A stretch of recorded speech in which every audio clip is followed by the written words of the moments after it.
Good evening. Welcome to the December 4th, 2013 meeting of the Milton School Committee.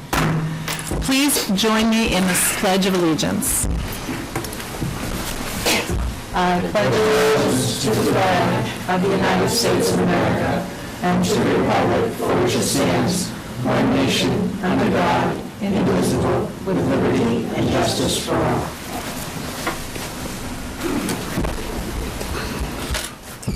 Thank you. Does anyone have any additions or deletions to tonight's agenda? Executive session, we don't need deployment of security personnel. Anything else? So we'll accept this agenda as edited. Thank you. And do we have anyone for citizen speak? No, we don't. Thank you. And we'll move right into the superintendent's report. Ms. Gormley. Thank you, Chairman Sheridan. It's with great pleasure I'd like to invite to the table the president of the Milton Foundation for Education, Margaret Eberhardt, and member and leader of the digital technology efforts over the last 2 years, John Green from the Milton Foundation for Education, both Milton public school parents. Now, I don't know whether Mr. Phelan should sit with you or he should sit over here, as he's the third member of this team. And so I'm going to turn it over to John Phelan and the two of you for some some of the most exciting news of the whole year. Thank you, Superintendent Gormley. It's very, very exciting to have Dawn and Margaret here tonight to celebrate a lot of hard work that the Milton Foundation for Education has put in throughout this year, capping it with a great night of celebration in March at the Marriott with Ann Gatnick and Anna Christina. Kenny, who did a great job of raising funds for technology at Livewire. Ann and Anna Christina worked tirelessly with the digital technology team to come up with what we thought would be a great plan for the Milton Public Schools in relation to bringing technology to the Milton students and the Milton teachers. Dawn provided great direction and guidance and support and expertise in the kind of technology that we can bring to Milton Public Schools when the funding became available. And we're here tonight to say out loud and thank Dawn and Margaret for the foundation and their support for just over $150,000 worth of technology devices that will be in our classrooms in January.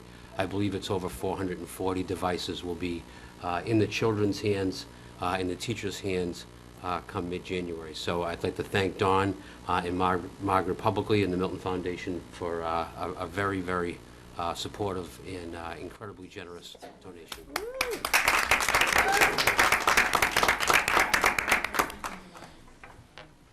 Anyway, well, I just want to start the evening by saying thank you to the entire Milton community. The most important piece of all of this are the people who support the foundation with their donations. And we have benefited tremendously from the generosity of community members and businesses and long ongoing relationships with people in the town. And it is only because of their generosity and their continued support of the foundation that we are able to participate and make these possibilities happen for the children, the teachers, and the administrators in the Milton Public Schools. So our heartfelt thanks from the entire board for your continued support of the foundation and to everyone in my community. And this whole digital education technology initiative is so exciting for all of us, and we are looking forward to the implementation of the current raised, and then also for the funds that we're going to raise this coming year, 2014, with our next celebration on Power Up. So I'm going to turn the stage over to Don. I'm not sure if it's working, but as long as you can hear us, it's okay. I just want to echo the theme of thanks tonight. First of all, we're very grateful to you all, and certainly Mary and John, your leadership on this has been very appreciated. And you half joked that John should be sitting with us. The partnership you guys have shown with us in building the plan and starting to execute towards some meaningful milestones, a wireless infrastructure in all the schools. And now with this $150,000, the 440 devices, we have the ability to launch a full-scale pilot program that's going to enable us to not only get the technology into the hands of teachers and students, get the apps, get the professional development, and really build an environment that's going to let us learn over the next period to figure out what works and then build it to scale. One thing I would like to say is you've all been very supportive. The MFE has a long-standing tradition of innovation, and this funding is just another step in that history that we've got. but it also is an indication that we're hoping over time to continue to be an innovator in terms of funding. This isn't replacement capital. It's really meant to be innovative capital that helps you scale and make this program happen a lot faster, and we just appreciate your partnership in getting that started. One of the things we were most impressed, Mr. Phelan came to to a meeting with the executive committee and the chairs from Celebration last year and then the upcoming Celebration, and presented the plan to us, and we were very impressed with the commitment of the Milton Public Schools to the digital education initiative. So the amount of staff that they've put into place, the tiered levels of the support that they have for teachers and administrators, that's very impressive. And then, as John calls it, the front of the house and the back of the house support, and going forward, how you're going to build on that, support for Bob Patterson, who's been enormously, instrumental in helping us, get these things moving. And that was really impressive to me. That really stood out when we looked at the presentation and we saw how committed the public schools are to it, the administration is to it, and really supporting the teachers, because it's not about the devices. A lot of people get caught up in what we buy, the iPads, the Kindles, what is it, Michael, called, the Chromebooks, right?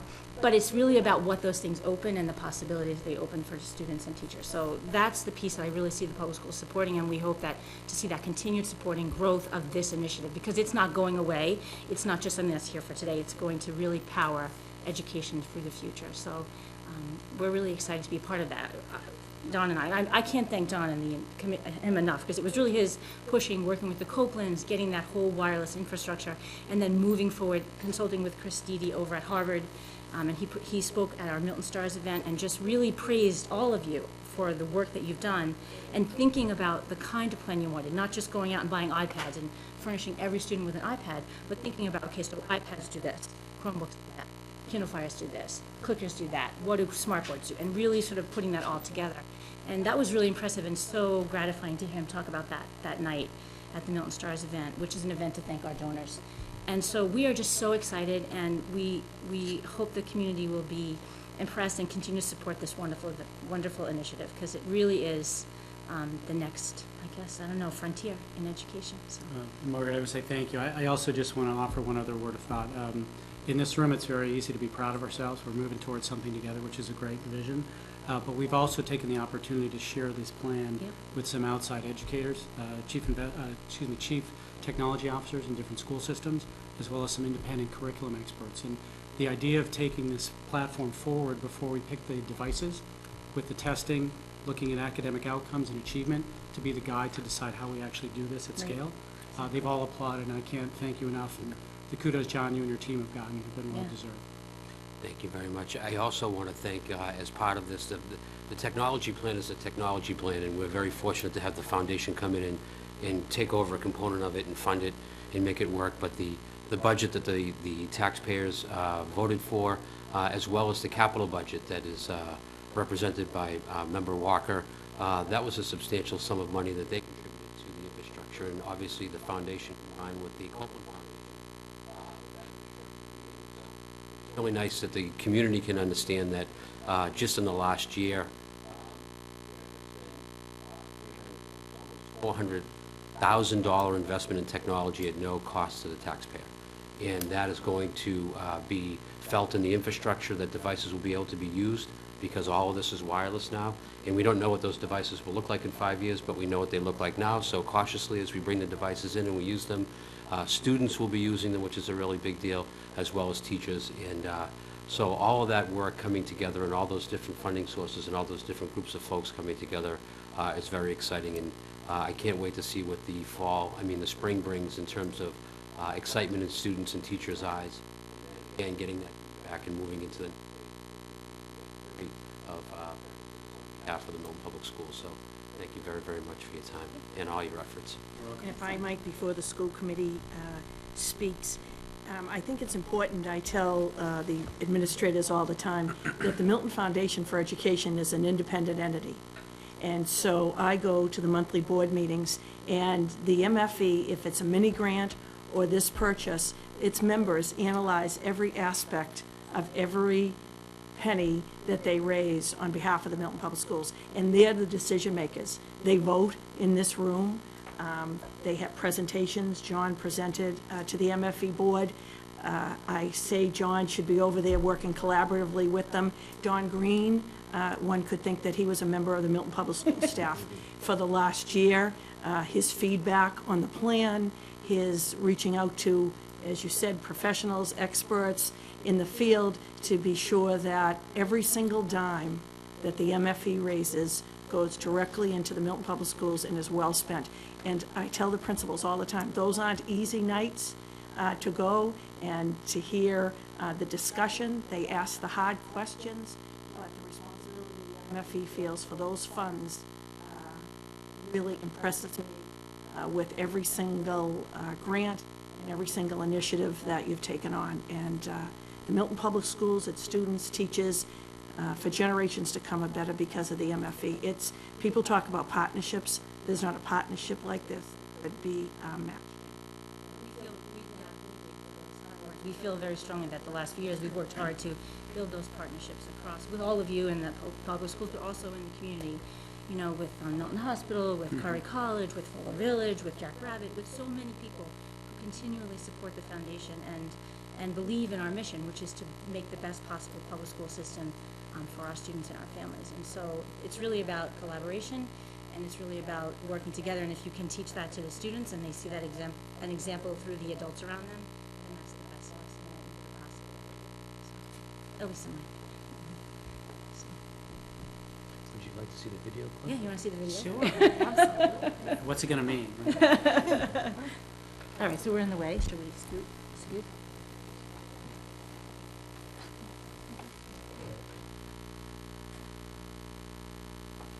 Part of the presentation, we had each level make a clip of students using technology in their classrooms, and really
We received these terrific thank you notes from a fifth grade class over at the Glover School, and they were the sweetest notes the children wrote, and they were thanking us for, they had received a grant for clickers in the classroom, and the kids were talking about how it's so much better than plain old paper, what was it called? I can't remember the exact term, that plain old paper and pencil. And one of the things that a few of the kids echoed in their thank you notes was that they loved the clickers because they were anonymous. And so that when they were doing their work and that they knew that the teacher was learning what they were learning, but no one else could see what they were learning, and so it gave them a whole different perspective on learning. And that was I just have to thank the teachers for always sending us thank you notes, because it really is inspiring to see the way the children, see it, and then when they write and the words they use, just the spelling and the thoughts, it's very gratifying. So I just thought of that when I saw the clickers. The clickers are very popular with the kids because they're like video games, or it's like a smartphone is what they say in their thank you notes. So. It's amazing. Clickers provide teachers with information and data that they can differentiate instruction. So when the students think that they're using something that's fun, the teachers are actually getting data and collecting data and using it to inform instruction, which is great stuff. And I like the Margaret Eberhardt's son story going off to be you. Yeah, you have to Bring buy your a own clicker. clicker. Bring your own clicker, exactly, because they use it in chemistry to evaluate and assess how things are going in a large room full of people. So, and it's just, that's amazing to see the technology that our students are using here. Then your children go off to college and they're expected to use these things, and you think, wow, how lucky we are to be implementing these things in the 4th grade, in the 3rd grade, in the 1st grade even probably. So it's very exciting. Questions? School committee members? Mrs. Padilla? Okay. I knew I was going to use this first. We had at the Glover last night, we had a guest speaker who was this famous children's book writer, Jarek Krosaska. And he was showing the kids how he writes a book and how he illustrates. And one of the things he showed them is the technology he was using sometimes when he's away, so he can bring his drawings and things and edit them. And, the kids asked questions at the end. One of the things I thought was, I was like, oh, yes, because they said, what app was that? And I'm like, it wasn't like, how do you do that? What app was that? Because they wanted to look it up later and see if they could use that same application. I mean, that's how far, and that was a 3rd grader. I mean, they are so, becoming so far ahead of these things, and they can relate right away to what other people are doing and what people are using, and that's, and thanks to a lot of the technology that, you're bringing in, so. Mr. Walker? So it's said that humility is a virtue, but I'd like to say you're here thanking us. We should be thanking you. And as you said, Margaret, how lucky we are. If you think about how quickly, I've had both public sector and private sector experience. If you think about how quickly we were able to implement the wireless infrastructure, how quickly we have, with an overarching strategy, been able to get these devices in the kids' hands. In the public sector, this is just lightning speed. And it couldn't have happened without the leadership, the vision, and the execution that you have helped deliver. So, Thank you. thank you. I agree. I think that's been, I tell the board, I just sent them an email at Thanksgiving, it is so gratifying to work with Dawn and the entire board, because they have such vision and such energy that sometimes containing all that energy, like when we're here in a meeting in one room, and the next thing they're thinking about, and the next thing we're thinking, and what else can we do, and who else can we reach out to? And it's so wonderful to have that kind of energy, and then actually see it come to fruition is even more wonderful. So it's just terrific. I feel so blessed to be a part of it all. And it does feed us. Yeah, This it really kind of does. success feeds us. I don't sleep for Yeah. days after the meeting's left. So, anyway. Mrs. Kelly? I don't think you can be thanked enough for all the effort and all of you volunteers put into this effort every year. And the fact that you bring in new blood, which re-energizes the whole, so momentum is fabulous. And one of the things about what technology will allow for Milton Public Schools is that it can help to reach all kids. Because all kids, believe it or not, know how to use all these devices that we have no idea how to use. And just in terms of reaching children in need of special education services, I mean, it just will reach all kids, and that is absolutely fabulous. And to your point, about utilizing this as part of learning, but then to take it on to whatever they decide to do when they leave Milton Public Schools is just absolutely fabulous, and we can't thank you enough for doing it. And the one other thing that I think Mary Gormley mentioned in an email is, Margaret, under your leadership, it has been absolutely amazing. And you're such a humble leader, but I think, you help to keep this momentum moving, and you've been doing it for countless, how many years now? This will be my third year as the president. and Yes, yes, and, 8-year term. yeah, there you go, very smart man. So I- 13 years It's in Milton very Public kind of you to say that. I really do feel, though, that, yes, I may be the president, but it really is because of Don and the entire board, that they are an amazing group of people. And we had a former board member who sent a lovely email to, she still works with us on many initiatives, and she said, oh, I wish that I want to be part of the board again, because it's just so exciting to be with those people, and she's absolutely right. And we just feel like we clicked with a lot of really innovative people who feel like they have, like Dawn, you come with an idea, you think, okay, what can we do about this? And they move forward. Or, Denise and Greg and working on Monster Dash, and Meg and Patty think, oh, what can we do for science? Just sort of pushing everything forward and having the support of everyone around them to do it. So, it's important. And if I could just mention, I mean, for those who might be listening for the very first time, the Foundation for Education, I mean, what we're talking about here is absolutely outstanding, but for years. Oh, yeah. Yes. If you can just mention a couple of the things. One that comes to mind is the classroom libraries Yes. that we're actually looking to enhance with, I think, nonfiction, right? Yes. So, I mean, these are, you're almost like planting the seeds of the thing that needs to happen next. And to that extent, Yeah, I mean, the this foundation- community can't be thankful enough. I think. I think it's its 17th year now, and supported the many initiatives. The Legacy Libraries was a recent one, the Biotech Lab, gym, physical education, Yes. music and art, English, so foreign languages. It's And all the teacher innovation grants. and the grants, we just had over, I don't even know how many Sheer grant requests. They just sat down the other night to go over all of the requests from the teachers, and that's always so exciting when you get that many grant requests from teachers, and you see, and that's the other thing, as a parent, you see the need, and even though taxpayers, and there's so much support in the town, there's always need when you're a teacher. You always need more stuff, because the kids are always learning. They're faster than you are.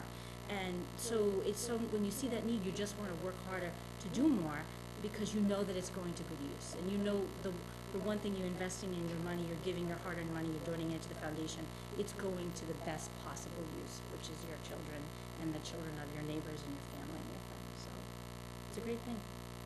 Very fortunate. So this coming celebration, a little bit of a plug, a date, a Yes, theme? so it's in April this year, because we don't want any snowstorms. And we're hoping, now it's probably going to snow the day before. And it's going to be Power Up. Our three chairs, are Sheila Letty, Rachel Shuey, and Courtney Appanato. It's going to be at the Marriott again. It's going to be April 12th, this is Saturday, and it is going to be another fabulous event. And the money, again, will be the second part of our initiative for digital learning. And we'll have wonderful auction items and a great night, and and we're honoring two Milton High School alumni, Paul Fitzgerald and, oh gosh, I'm gonna blank on Suzanne Lombardi, the owner of the Plate. So we're very excited about that. Paul Fitzgerald is one of the superintendents for the Boston Police Department, and Suzanne is the owner of the Plate, and she was the dancing bear cookie person, and we're just very great. We're really excited about it. It's gonna be a really great night, so put it on your calendars. Plan to be there. Tickets did sell out last year, Yeah. so get them early. Yes, there were so many people. I remember the Marriott came to me and said, there's not enough parking, because it snowed the day before, if you recall. And I was like, oh, the fire department's gonna come, we're gonna get in big trouble, and it was fabulous. It was a great night, so. Margaret, before you leave, I again want to say thank you. You make it look so easy, and as four of us sitting around this table, plus Mary Gormley, that have been a part of the MFB, and know that it's not that easy, but I just want to put a plug in for the foundation board, and if there are people out there that are interested in it, you will get, as you're saying, so much back in your giving of your time.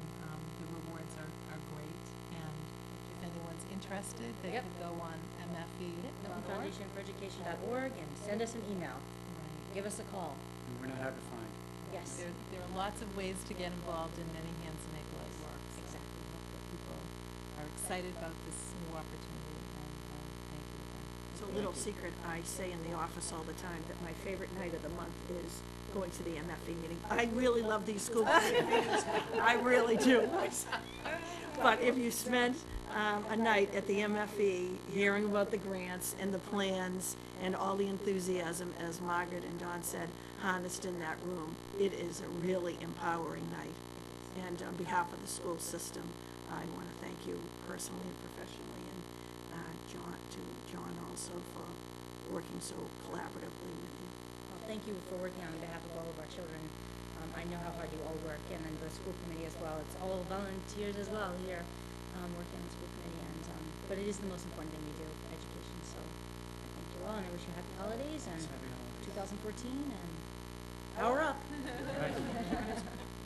No, I just wanted to thank the Milton Public School staff that serve in the digital learning Yeah. team. Michelle Cruiser, Amy Gale, Holly Concanon, Jess Royster, Sarah Doherty, and Bob Patterson did do a very much yeoman's work, working with Dawn and the group in coordinating this, and then the work ahead of implementing this distribution of equipment.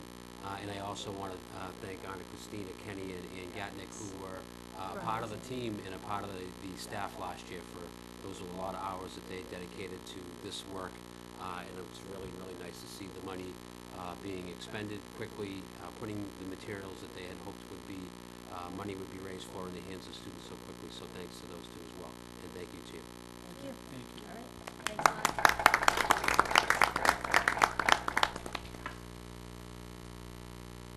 Next, I'll turn happenings over to our Milton High School representatives. So, the happenings tonight, since last meeting, congratulations again to the Milton High School Best Buddies team, who won first place and took home the Golden Gobbler in the Best Buddies Milton 5K Gobbler. And then congratulations to the Milton High School football team, who won the second annual win against Braintree on Thanksgiving Day with a score of 27-13. It was a great season. The team played the hardest schedule they have ever played and came out with a 5-6 record for the year. We also have some exciting events happening. On December 5th, there is the Pierce Middle School Art Show, and that is from 5 to 6:30.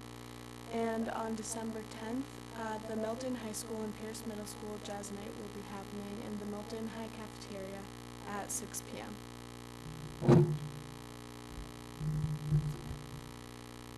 On December 12th, the Milton High School Cabaret and Talent Show will be taking place at 7 o'clock in the Charles Winchester Auditorium.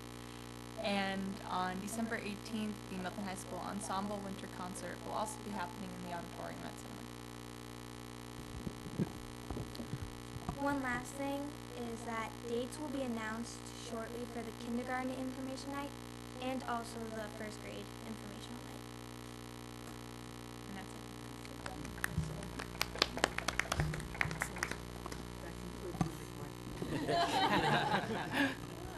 Well, I want to recognize the student reps. So we have Amanda Del Conte, who is our new rep, and we have Audrey Erickson, Mike McCarthy, and Abby Oliverio. So thank you all for those contributions. I think this is a new great tradition that you've started in Swan Lake. So at this time, we'll move into the superintendent's mid-cycle review. I know you may not believe we're actually going to do it tonight. It was not postponed from the agenda, but I know. We're very excited to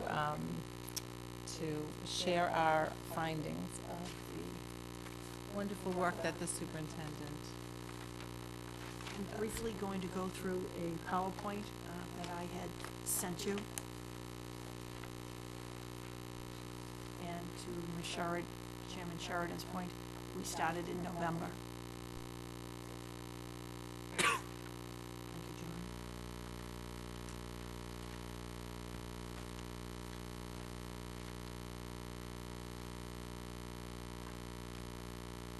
Thank you, John. So, briefly going through this presentation, just to frame this for the audience and the school committee. There is a new educators evaluation model for all public school educators in Massachusetts, and a similar model for all superintendents, and another model for administrators. And so we, working collaboratively with the school committee, decided to really pilot. Some superintendents haven't begun this model, but the school committee in 2012 at their retreat decided to adopt the model. And then in September of 2012, Glenn Kucha, the executive director of the Massachusetts Association of School Committees, came out and addressed the school committee about the evaluation process. In January of 2013, the school committee approved my goals. In April of 2013, we discussed the mid-cycle review. It's a 2-year cycle. And then in September, we talked about, I presented an overview of the process, and then I gave you in November the documentation that we had gathered. And then in your green folders going forward, I think the best idea will be I give you green folders with information each school committee meeting, informational, educational information for you. I think we'll use one part of that green folder to update this documentation. Again, just because this is a freestanding presentation, just a list of the organizations that work together to develop this evaluation model for superintendents. It's a 5-cycle evaluation system. First, a self-assessment, and then I'm not going to read to you, but for the public, an analysis, goal setting, and plan development. And we're really in the implementation of the plan and in the formative evaluation, assessment, evaluation part of the plan, and then a summative evaluation at the end of 2 years.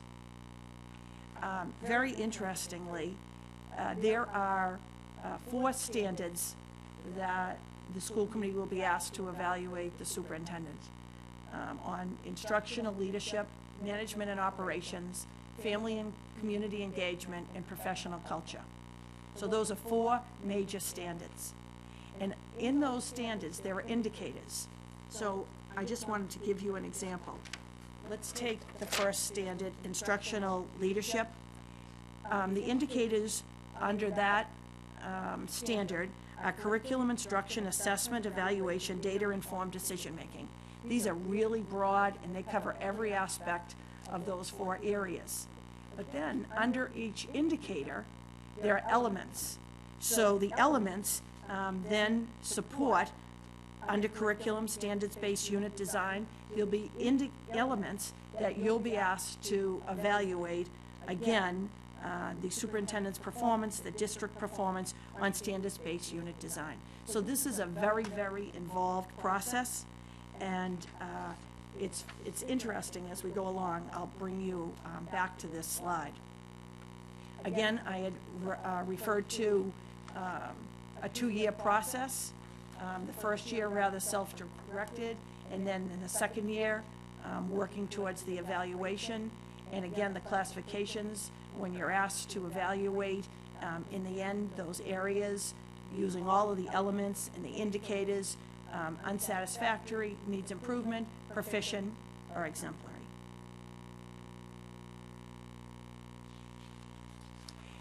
I thought this, again, this information comes from the Department of Elementary and Secondary Education, and this was an issue that the school committee talked about this summer. And this, I think, grid really shows the interrelation between the district strategy, the superintendent's goals, the school committee's goals, then flowing down to the school improvement plans, the principal's goals, the classroom practice, teachers' goals, and student achievement. And so we have district goals that that we give to the schools, that they then develop their site council plans, so that we're all moving in the same direction. And again, those are all brought to the school committee table. In this evaluation, there are 2 aspects. First, you're asked to develop a student learning outcome goals, 2 to 3 student learning outcome goals. Then you're asked to develop 2 district improvement goals, and then 1 professional practice goal in the broad overlay of this process. And so my first goal was by September 13th, the district will improve the CPI scores and meet the 2013 targets for all groups African-American Black students, a subgroup for whom the district did not meet their targets last year in 2012, and for students identified in the high needs category.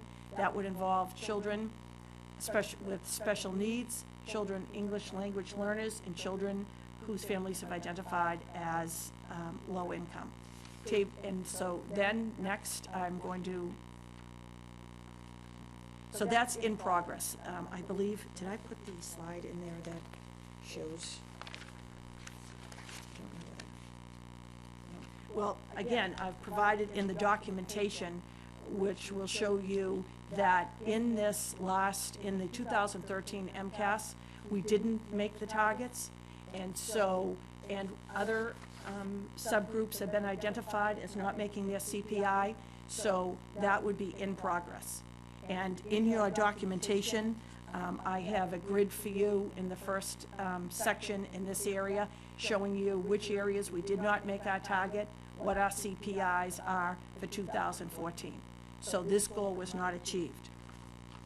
The school committee spent time last year and said by 2014, I had set a goal of reducing the achievement gap, the racial achievement gap in mathematics by 10 points and language arts by 10 points. We achieved, and then there was some discussion around this table, we changed it to 5%. We achieved that goal in mathematics, but we did not achieve the goal in for language arts of closing the racial achievement gap. This is looking at all students in the district. So this is September 2014, which is next September, unless I'm Oh. wrong on that, right? Right, but this is halfway in progress. So this is based on the 2013. If we stayed with that goal of 5%, that was achieved by the 2013 MCAS. I'm giving you a mid-year update, Mid-cycle. mid-cycle. You know, again, we think in one-year terms. Perhaps we should have had one-year benchmarks leading up to two-year benchmarks. You know, I call, it's called like a mid-cycle check-in. Right, because I think if really this was a two-year goal, I don't know, you could achieve it for year one, but you'd still want to be measuring for year two. Right. Because you don't want to slide back, right? Right. So. And again, there's discussion in the materials I gave you that they'll say that the school committee might want to redirect the superintendent. And so there was discussion around this table, I think from Mr. Walker, I don't want to put words in your mouth, that if you went at 5%, how long it would take to close the achievement gap, whether you want to look at the percentages, whether you want to readjust those. Again, for the district, after 2012, we had two areas that didn't make the target. And so then we came up with the advancement budget, and we're working with those funds and those initiatives this year. And now, based on the 2013, we had additional groups who didn't make the target. And so we're centering in on those subgroups while raising the bar for all students, but centering in those groups that did not make the target. Madam Superintendent, I think you have a grid in here that's easier to talk from, that's 2012, 2013, Did I put it in here? Well, You know what, it's in our information. Right, I should have put it in the presentation. It's easier to talk from there. It's much easier. I should have put it in, I apologize.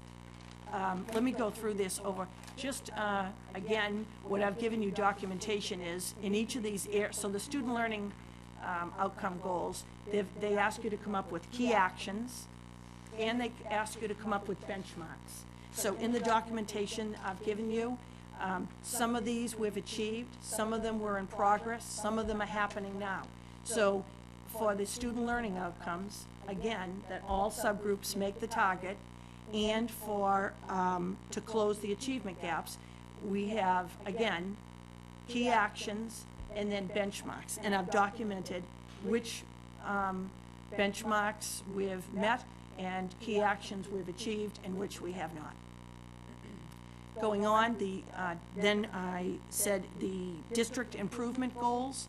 One district improvement goal was a huge initiative for the district, was to begin the implementation of our elementary STEM program at the first grade. And again, by all indicators, that first grade implementation, surveying teachers and parents, the feedback from the teachers, the observations of administrators, the science department heads evaluation, that was achieved. In this year, we're in year 2. Again, the second year of this evaluation, we're looking at a successful implementation in grade 2.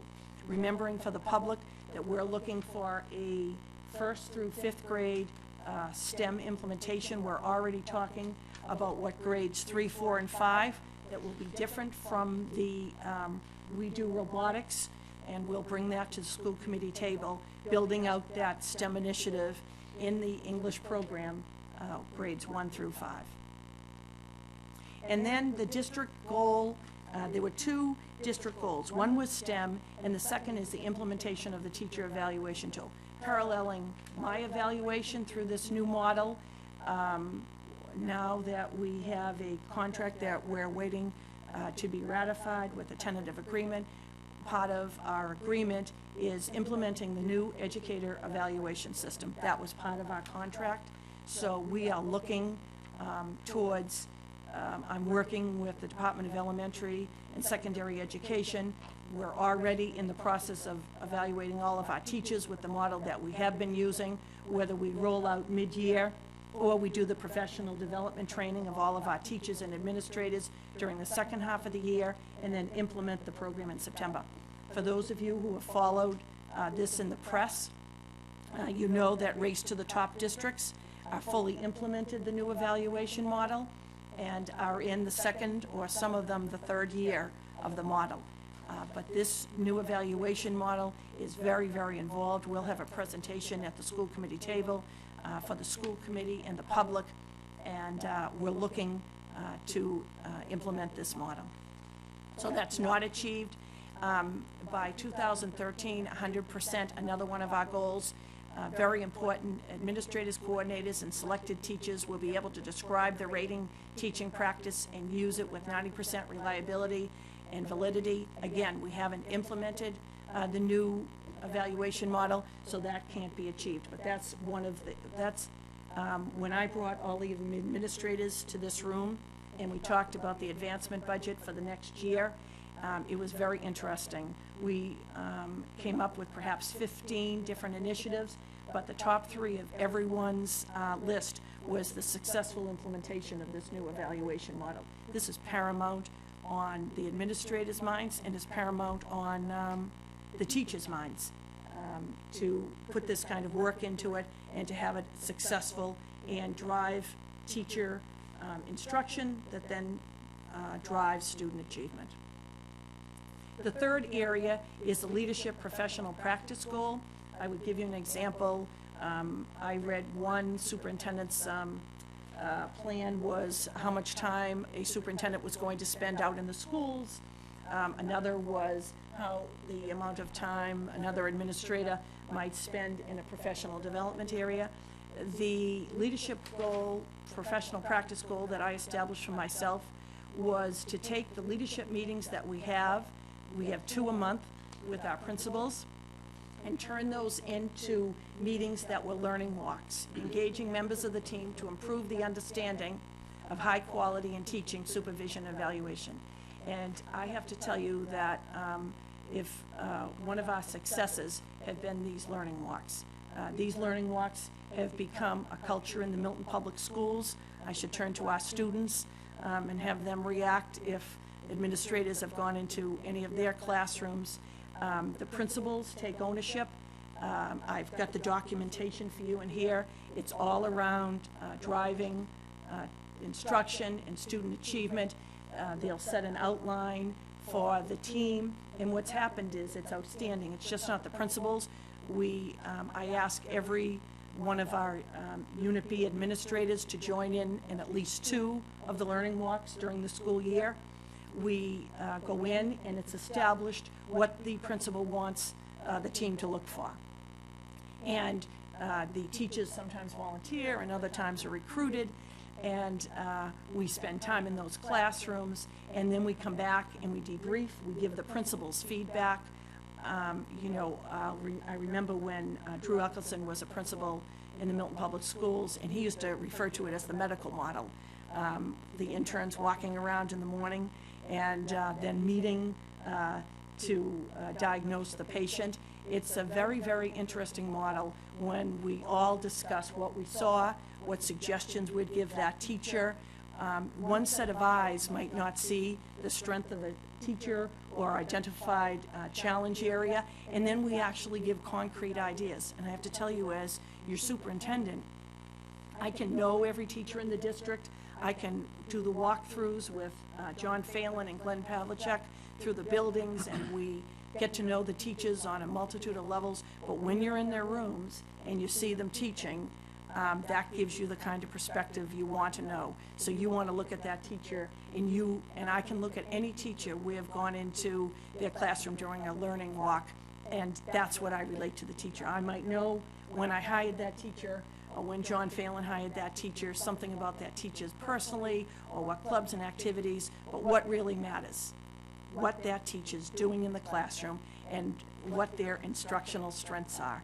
And so these learning walks, so much so that the other day, Jonathan Redden told John Phelan and myself that he's developed a spin-off of the learning walks, and Janet Sheehan, Jonathan Redden, and Holly Concanon spend their time doing learning walks. So the three of them go into the classrooms, and then they debrief, and if it's a Polyclaw teacher, Janet Sheehan will give the feedback to the teacher, and Jonathan Redden will give the feedback.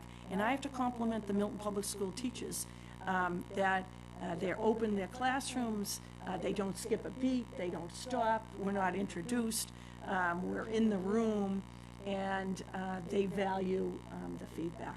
So on a professional level, and again, the learning walk was introduced to me when Drew Eckelson was here, and now in all of the research, learning walks, they're now part of the evaluation tool, the new evaluation model. But when we've discussed this, it's not going to be an issue for any Milton Public School teacher to have teams of teachers going in and out of their rooms. But the feedback to the teachers and the relationship and the use of our time, that's why it was a professional practice goal for myself. And again, I've listed here, building on, again, we just didn't do a learning walk that was perfect the first time. We've developed them, they become perfected. These are key actions right through the principal getting feedback to the teachers, and then the benchmarks, the principal sharing with all of the teachers, and how the feedback, what they need. And again, another aspect of these learning walks, it develops when the principals come to central office, we have firsthand understanding of when they talk about their needs and the challenges in their schools. Mrs. Kelly. So I think it's great that you've brought Unit B people in with you on the learning walks. And I guess I'm just wondering, during the course of a week or whatever, if they happen to do learning walks on their own, do they give the feedback directly to teachers, or does it always go through the principal, or how does that all work? Great question. Directly to the teachers. So when Mr. Phelan does the assignments of observations in the district, principals are assigned, teachers are assigned to principals, but every single department head has teachers assigned to them as their, would you call it their person that will do 2 out of the 3 formal observations and give them feedback. But that is a great question. No, the culture is giving the feedback. There's something about the learning walks, though, when 2 or 3 people or a group go, and then you talk about it afterwards. And what I've also noticed is when you talk about what you've seen and the strengths and the challenges and what would have improved that lesson, there's a responsibility of everyone in the room to speak up. That no one stays silent, and everybody has some feedback. Just ask a question? Sure. So I think I know the answer to this, but I just want to be clear. So the learning walks observations are nothing to do with the teacher individual evaluations, observations. So there's that question. component as well. Great question. So when you do the learning walk observations, that's just Above and generic beyond. across the board, however you would explain it. Professional practice. Okay, yeah, that's what I thought, but I just wanted to be But clear now, when about we that. show you the new evaluation tool, a part of the new educator's evaluation tool is a number of unannounced visits during Would this, this be considered that, though? No. a derivative of it. Okay. But again, once you develop that culture that it's just not 3 times a year that an administrator goes into your room and shuts the door, and then within 48 hours, you get an evaluation and you sit down. It's just developed a culture of improving instruction. And you know what else? It gives us a great way to relate to students. You know, 2 principals come to mind that always want to say, remember I told you about that student? Did you look in that room? We, you know, everything from student engagement, are all the students engaged? What are the levels of the questions? What's the interaction? It's not the sage and the stage. Are the students doing the hard work? Are they doing the learning? Is the teacher, you know, providing the stimulus for interaction? Is there a small group within, you know, those are the kinds of things we look at. Is there a small group? If we stay longer than 15 minutes, you know, or when you go into the room, if you're trained in it, you can almost tell what's happened before and what's going to happen. Or we break into 4 different groups, so sometimes when we get back together, I should stop. John, you know, I might say, I didn't see that. And so John's group might say, well, if you had stayed for the next 15 minutes, we saw that within that class, and that happened. So it's a nice compliment that we break into groups of 3 or 4, that when we sit down and debrief, I saw the beginning of the lesson, John saw the meat of the lesson, and Glenn goes on the learning walks too. Glenn sees the follow-up to the lesson. Can I just one more question? So Want to go? No. So then, is there a way that you get into every single classroom? Keep doing them, you're going to. Okay, that's what I mean. But because you can go into tenured and non-tenured classroom versus the non-tenured, you have to go in, 3 times a year or whatever it is for the observations. But these folks, anybody and everybody can have learning walk. Okay. Thank you. I just want to say that I so appreciate you describing what the learning walks are, because when I first saw that as a goal, I was like, what is this?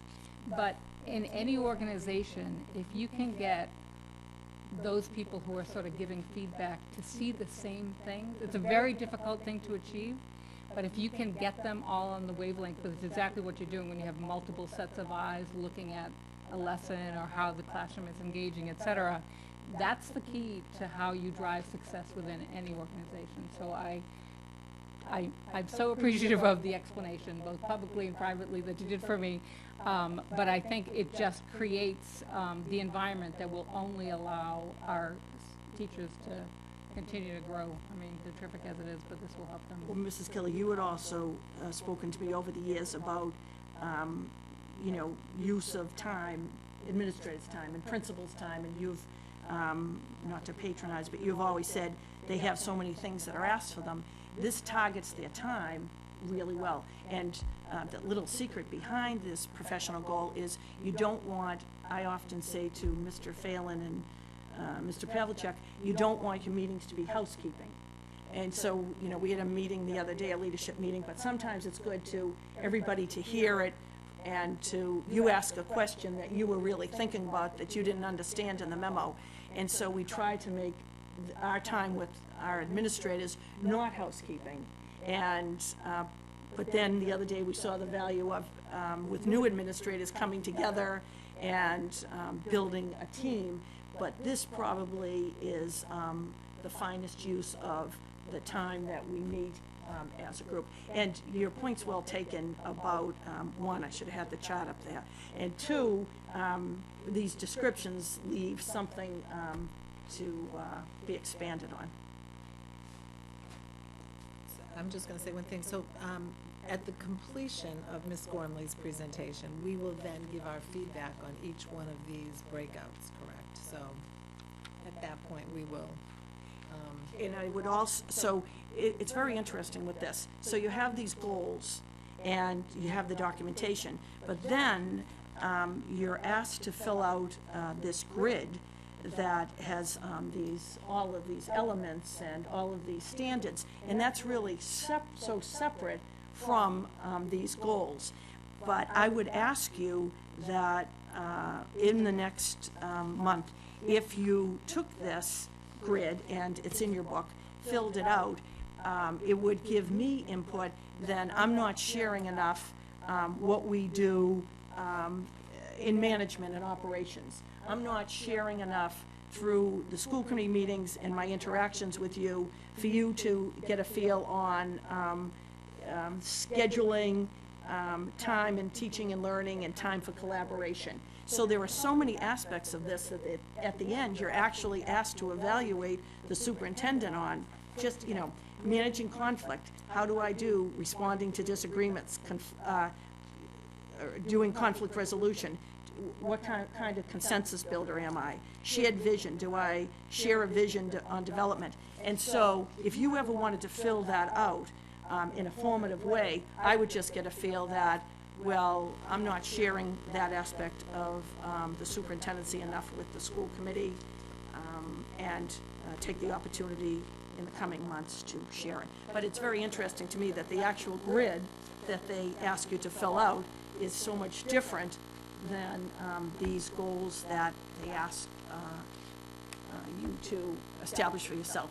I have to tell you, both parts are valuable for as the person that's being evaluated, and it does put the ownership on the person being evaluated to self-reflect. And this mid-cycle review, I have to tell you, when I started to look at this, getting ready for the presentation, Mrs. Roach said to me, well, you know it, you did it, you put it together. I said, but it's worth coming back and looking at.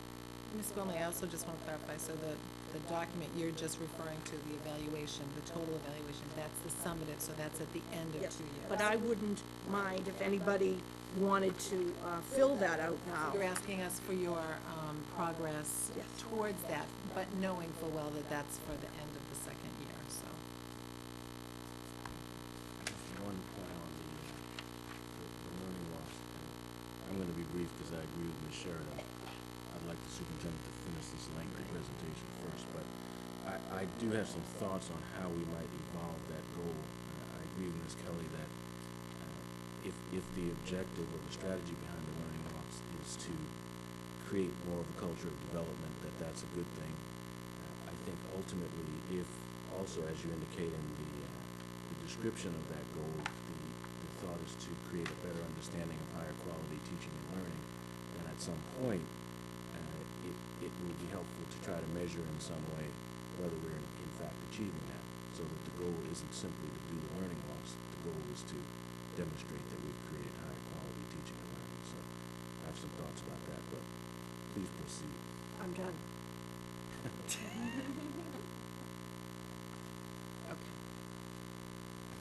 So, thank you, Ms. Gormley, for that overview. And just to kind of recap what you've just detailed, I want to give a few little details.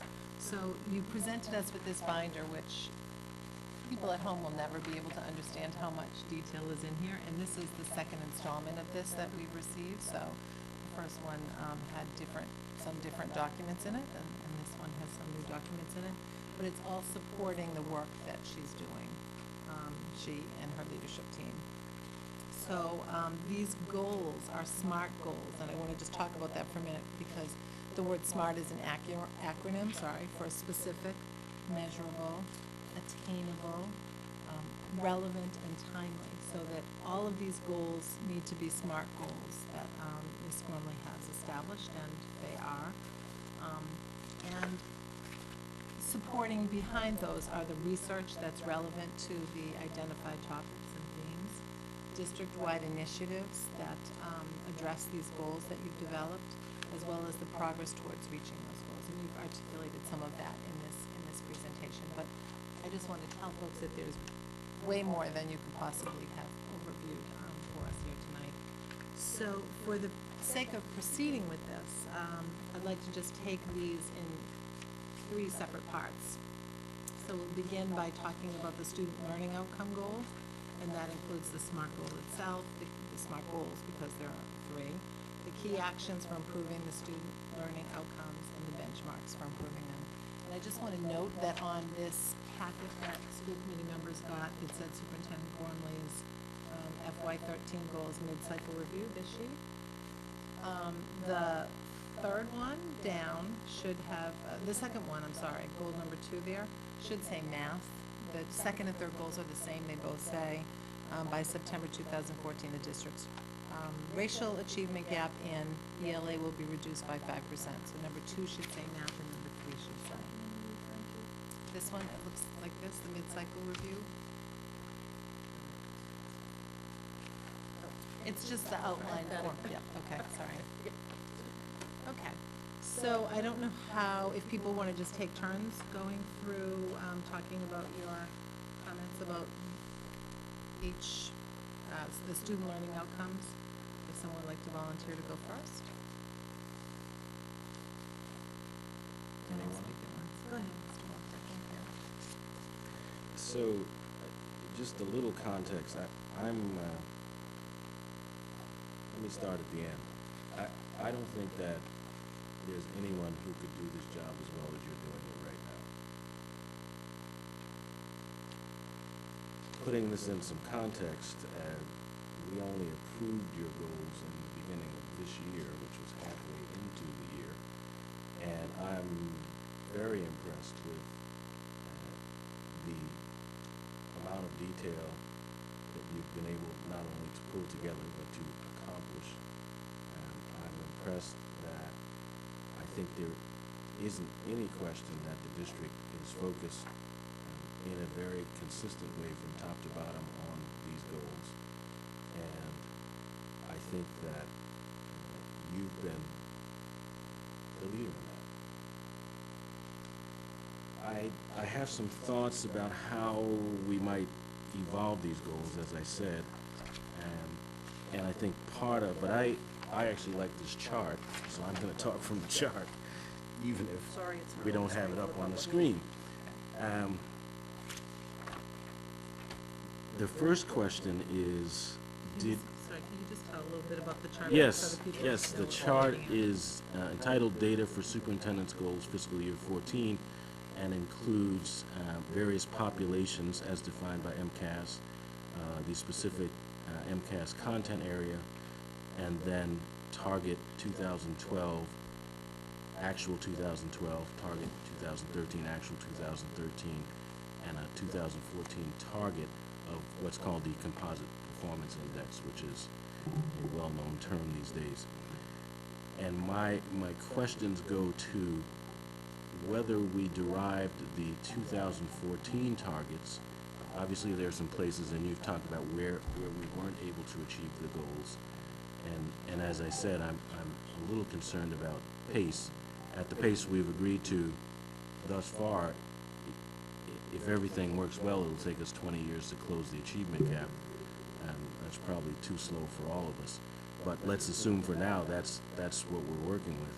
The question is, in deriving the 2014 targets, did we work from the 2013 target or the 2013 actual?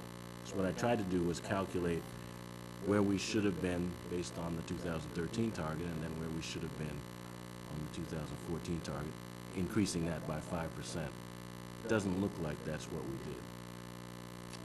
So, you know, it's interesting. Let me explain to you. These targets are established by, if I had Courtney Walsh and Life Lagares here with me, these targets are established by DESE. The 5% that I came up with, and that would be, that's on the next page. Yeah. Yeah. What Life Lagares and Courtney Walsh worked with me on this, and what we did, we took the data, the African American black, and we subtracted that from the white population, and then we took 5% of that to see if we had reached our goal. So that 5% is really only in relation, the 5% target is completely separate for closing the achievement gap. All of these targets that we've created, those are all established by DESI. Bringing you back, this is a really good point, bringing you back to Courtney Walsh's presentation. Those are targets that 2 years ago, the African American Black group didn't make the target. And so this year we had, as you well know, the special needs group and still the African American Black group not make the target. And so these are established by DESI, what the target's going to be for next year. Okay, then we need to have an independent way to determine for our students, and this is also a moving target because if white students' performance improves, then the target is moved again.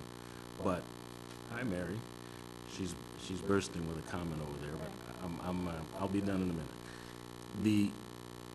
Where we started from, I think we have to say we're going to keep that static. So where they were in 2012, we said we would reduce that gap by 5%. The next year, we would want to increase that gap by another 5% or 10% over that period of time. But we need to make sure that we've got our own independent scorecard so that we can see whether we're really making progress or not. And so to that point, which I probably should have brought tonight, and I will for next week, send it out to you and you can react to it, a proposal for new goals for that area. Okay. All right. Actual concrete, actual numbers that you can evaluate the success of whether we're meeting the target. Okay. So that's area 1, and I'm done.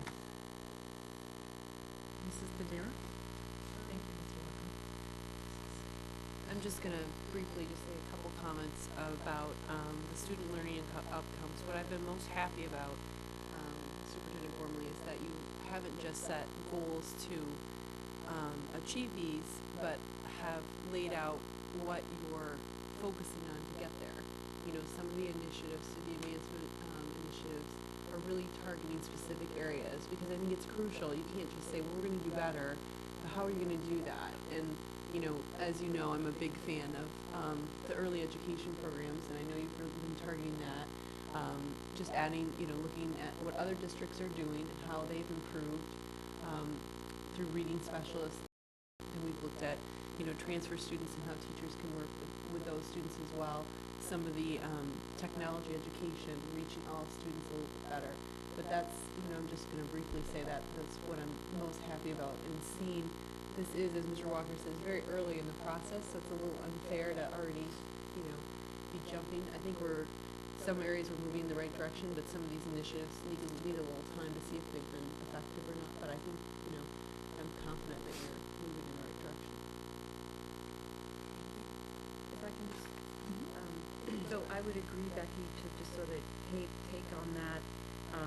And like when you talk about the learning walks, Mary, you talk about. Sorry, we're not at the learning walks yet, so Oh, just at okay. student learning outcomes right now. Okay, so my example was around that in terms of measurement of what you're going to accomplish. I do think it would be helpful for each one of these areas, for what Becky just said, to have that in there. I mean, that's the part when I read through it, sort of go, well, exactly how are we going to get there? For example, with the learning walks, it says they're going to happen, but then how are they going to be measured as to what that did? So I would put that throughout the whole, very concrete steps, but also what the analysis of those steps would be. I don't feel like I get that. So I'll just respond to that, Ms. Begley-Jones, because that was actually something I felt was pretty strong in this documentation, was that the detail of the key actions that were, you know, in the binder around the action items for each goal, and the level of detail that was there. And I think that the institution of the Proficiency Gap Task Force, Ms. Gormley, was a great asset to really, you know, take this on with a broad set of eyes and really, you know, take the leadership in this and be the driving force behind it. And I think that I'm just going to speak to those two things, because I think we've talked about the data here already about the goals, but I think that those really speak to your leadership and the vision that you have and the work you do every day to take our students forward. And I think to the point of Ms. Bagley-Jones, that the student learning outcomes you can measure. And the implementation of STEM and the evaluation tool. The learning walk, again, I'll reflect on that and come up with a way that we can measure the success of the learning walk. There are some things that are intrinsic, and I said, you already know that it's more effective use of time, and you're out in the schools, and you're doing the work that's going to drive the instruction. But I'll look for concrete measures. I'll have to say that the school committee wanting the advancement budget and working with the leadership team and coming up with early literacy, closing the achievement gap, and the science and STEM has targeted the efforts of the district. And as I've said, when we make the presentation tonight, those areas, again, in our testing were areas that we need to move ahead. And I want to recognize Mr. Phelan, because just as in the technology, working with the teachers and administrators, the proficiency gap subcommittee, it's another success. When John and I are getting ready now for the evaluation model, it really empowers people to make them the point person. And so, you know, we've talked to Finance Subcommittee about the upcoming park, to make two administrators in the district to point people on that, working collaboratively with John, Glenn, and myself.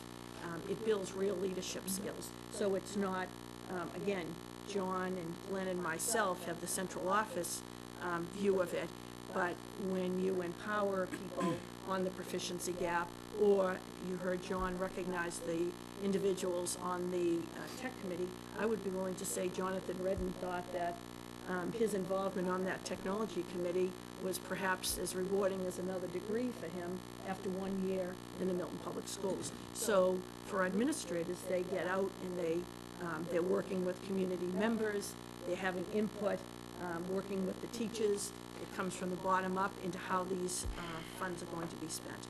But not to digress, to Ms. Bagley-Jones, the learning walk is one that needs a measurable.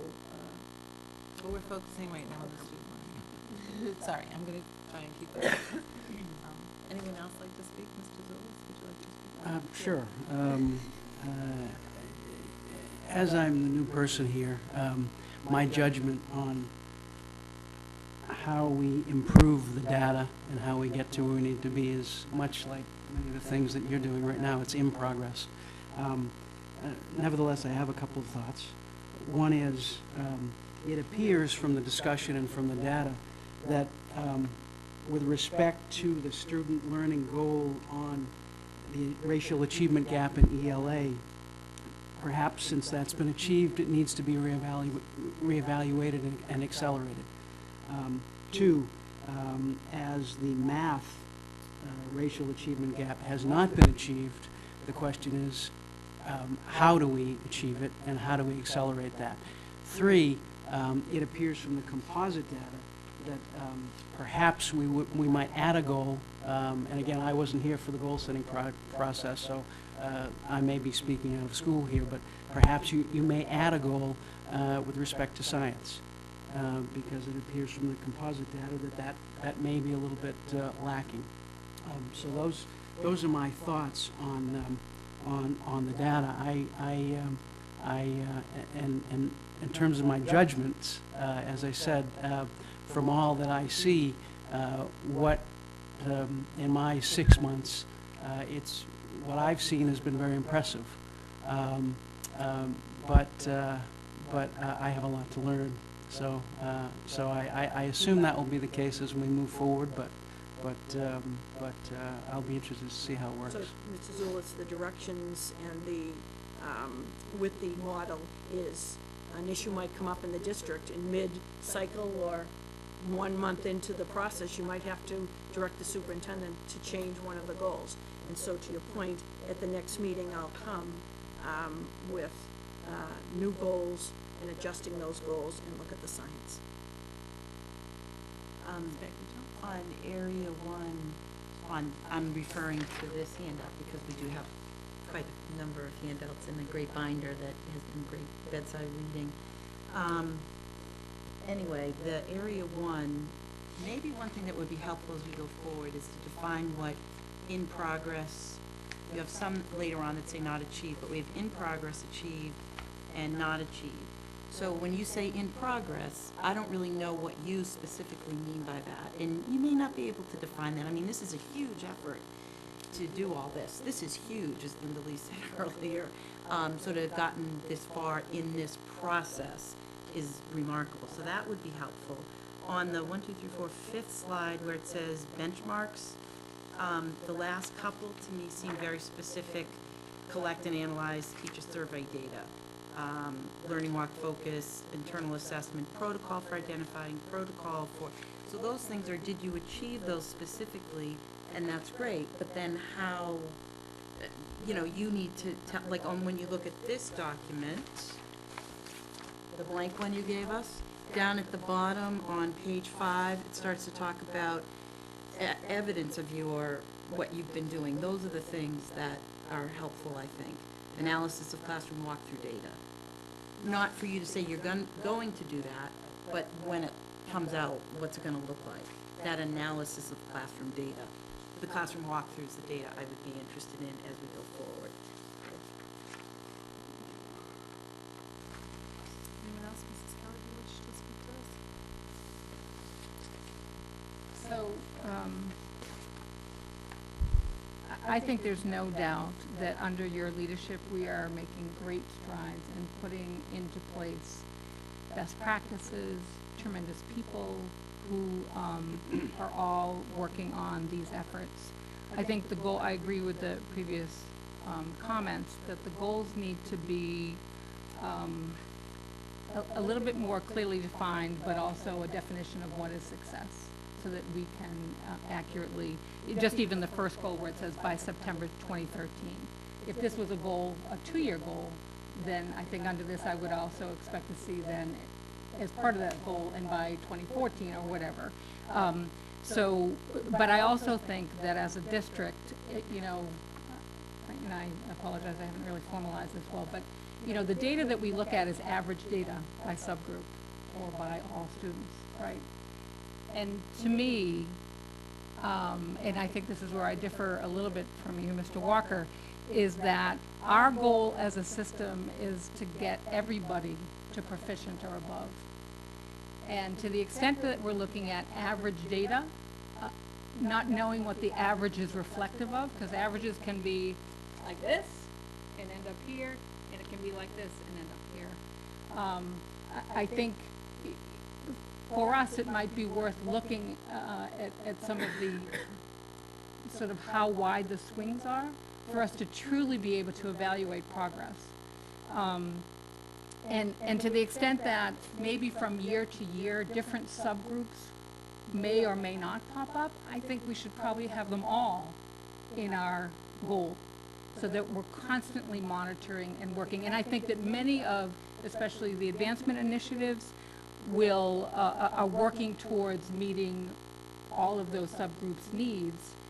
And I think we will see probably tremendous progress. But it's sort of how do we create the lines against which will be measured. I think we could do a little bit more on that. And not that I want to ask any more work, but I, especially with test results, get very leery of averages because I don't know whether it tells the true story for us as a district and really the work that's needed. The other thing, and again, I don't want to add more work, is it would be great to be able to differentiate new students to the Milton Public School versus students who have been in the system, because I think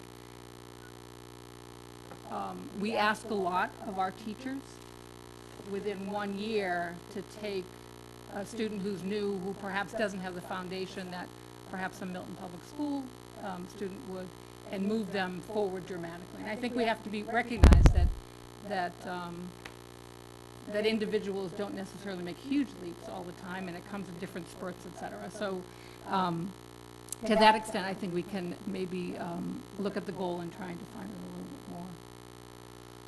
It probably isn't exactly to your point, Mrs. Kelly, but I've put some interesting data in here that is detailed for each school. When they're getting the composite score, you get points for the percentage of students you're moving from proficient to advanced and from failing to needs improvement. And when MCAS started, I remember saying to, when I was a principal, directionality, I used to call it. And there weren't goals then, there weren't composite goals. I'm not that old, don't worry. But I used to say to my teachers, setting our own goals, what I want is every year, everybody moving in that direction. So if you're moving a higher percentage of children each year out of failing into needs improvement and more children into advanced, because teachers sometimes get very anxious about these MCAS scores, and I said directionality is what matters. And it's fascinating now that they actually, your composite score just isn't a point that they give you. You get points for how many students you're moving into advanced and how many you're moving out of failing. So not exactly to your point about percentages, but it is to the point that it matters to them. It's just not a point in space. You're getting 2,500 extra points. I've given you that in your book, and it's interesting how I brought it to the principal's attention, and to look at it over the last 4 years, ask yourself in a particular school, what happened that, 1 year there wasn't a movement into advanced. So, Ms. Gormley, on that, when you say in progress on some of these things, could we have that data pulled out, because you already have it, correct? It's not asking you to do new data, but I would be really interested to keep track of how many kids are moving from each category, because I do think that is also success, but also that's really important, as you said.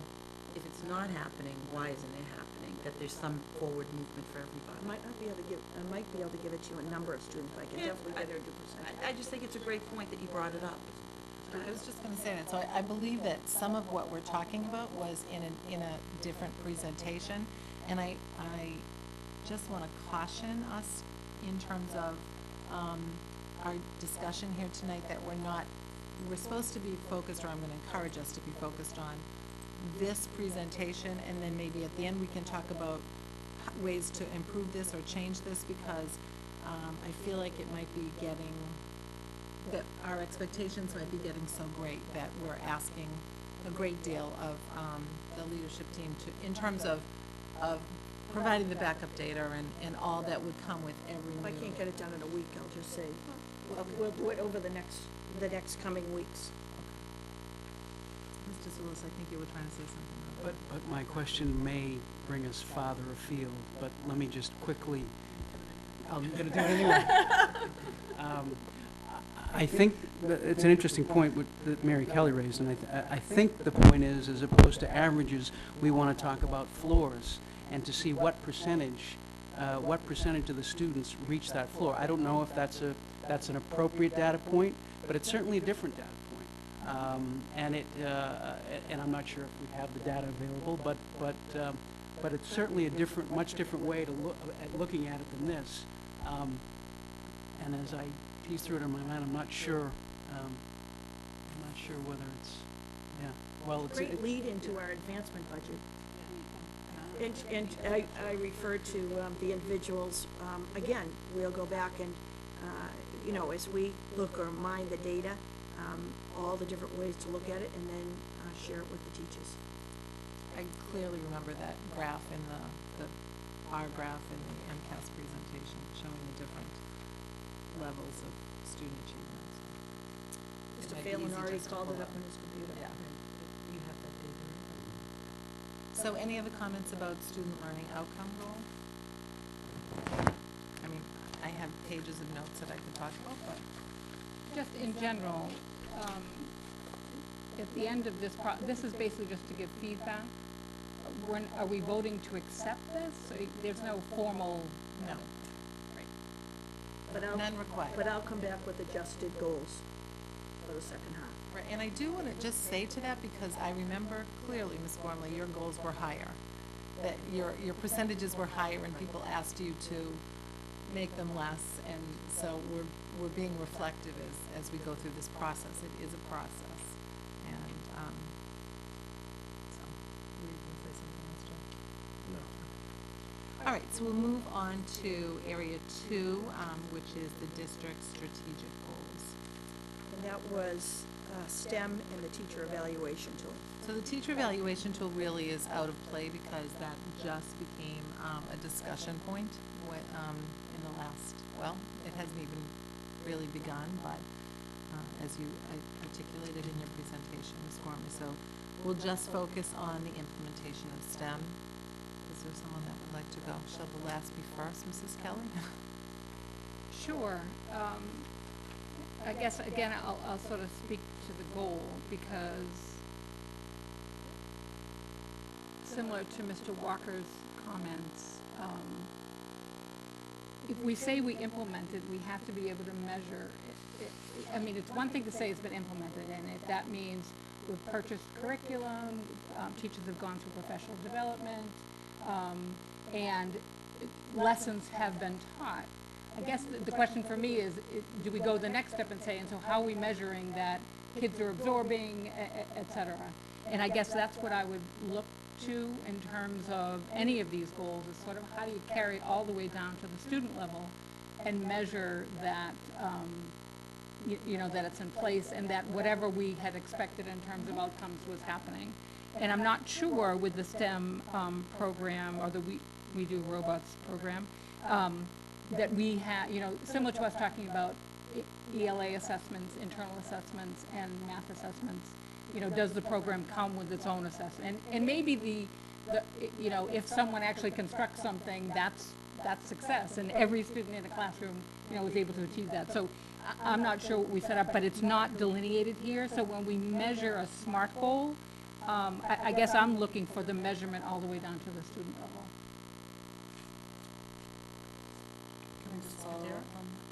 Oh, Sorry. not going in order? We can go, sure. Ms. Bagley-Johnson. I would follow up on what you were saying, Mary, in terms of, it says by June 13th, 85% of grade 1 teachers. I would ask that we would ask Ms. Gormley if she wants to report in percentages or numbers, but let's just be consistent about it and not ask you at the last minute. I mean, you can do percentages, you can do numbers, but can we be consistent so that the next time we talk about this, we're not asking you, I don't know, I mean, maybe it's more powerful to do it by numbers, but let's just be consistent with it. I just think to be fair to you, but I also agree with Ms. Kelly about this. Some of this is not really specifically measurable. I mean, and it also feels to me like a lot of work for somebody, whether that's you or John or Glenn or all of you. They're going to report the teachers are going to report the implementation. It either got implemented or it didn't. But is there a pre and a post? Is there, what kind of measurement is it? And again, it's subjective for teachers or anybody to report that the professional development has prepared them to successfully implement the program. They might not think it did. They but survey them. Yeah, but who's going to survey them? What instrument? Who's going to do that data? I think I put it in, Marilyn Decker did the surveys last year. Okay. And I gave you that Good. data, and Bernadette Moonen is finding her own way Okay.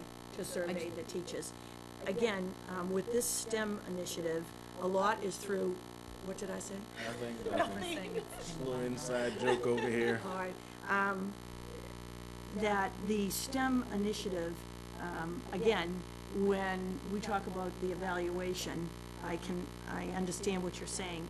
The STEM initiative, through the observations that the principals have done, the science director, the leadership team, seeing, to Mary Kelly's point, the way the students are manipulating the materials, and now the second graders are in the labs building the robots that they were only pushing and blowing to move last year, all of those parts of the science program. But we can talk to Bernadette Moonen and the leadership team about concrete, Thank you. measurable indicators of how successful the STEM program is. Mr. Walker? We'll come back to you. I think this was a fine place to start, but I think we need to evolve the goals with science, with regard to science. So I would offer as two possibilities. One, a goal that talks about our early science education strategy and outcomes, because it's bigger, it's much bigger than we do robotics, although that's not a bad place to start. And then second, a goal that is specifically targeted, much like the proficiency gap objectives, on improving MCAS science performance.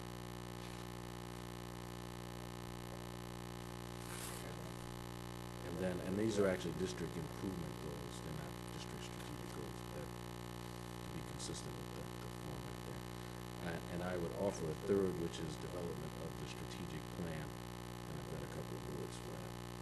But those are three things that I think would clearly fall under the district improvement category. And so that was in the research behind the evaluation model. So when we started this, we were talking about a strategic plan. They say anything that comes up in the district that's an issue, the school committee should redirect you to add. So again, I was thinking that this part was just commenting on what was in here, and then at the end, we could clarify our expectations going forward, but it sounds like we're kind of melding this all in together. Well, I think it's hard to, in some cases, it's hard to talk about this without integrating where you think you should be going, but I can do it either way. No, I appreciate everyone's comments. I'm just saying it's hard to differentiate them both, I say. Ms. Padera? Well, I agree that, we have to look at how programs are working as well as implementation, but I think the first step, obviously, you have to implement before you can evaluate it. And I would just like to credit you, and it was a huge task to implement to all first graders, all first grade English classes. We do robotics program, which was done in a really quick amount of time. And I think one of the concerns that was stated is one of your goals, is that would teachers in that short amount of time be prepared to teach a completely new curriculum? And so surveying them to make sure, I think the survey was really about, do we feel we're prepared and able to teach? And certainly that might be, that is subjective to their evaluation, but the fact that the teachers do feel that they're prepared to teach it is an important step. And so I think the survey showed that we did tackle that goal. So while I agree that, the next step now is to look at further evaluation on, just like with technology, look and evaluating the different tools we use, and do we do robotics really serving our goal of introducing science in a new way that helps our students move forward in the areas of science. And, we are looking at implementing other programs as well, but it's great. The implementation, I think, was a huge success, so I just don't want that to get lost in this evaluation. So, And to your point, readjusting this goal, Mr. Phelan could keep us here till 11 o'clock at night with the plan for the elementary STEM strand. It is really exciting. I'm not going to tell about 3, 4, and 5. It is really exciting. And I think Ms. Padera was involved with one of the district-wide committees. This implementation of STEM, I look at Mr. Phelan, a lot of people said, well, you have to go really slowly, and you have to do a 3-year implementation. And Milton Public School first grade teachers, Marilyn Decker, and the principals, and mostly Milton Public School students, that first grade STEM initiative. And I have to say, we have to talk about measurable goals, but I say all the time, Milton Public School parents are really smart. They're really good consumers. They ask the right questions, and they know. They listen to their children. They're in those schools. They're talking to their teachers. And again, it might be called a soft evaluation, but that implementation of STEM and the implementation went so quickly, so well.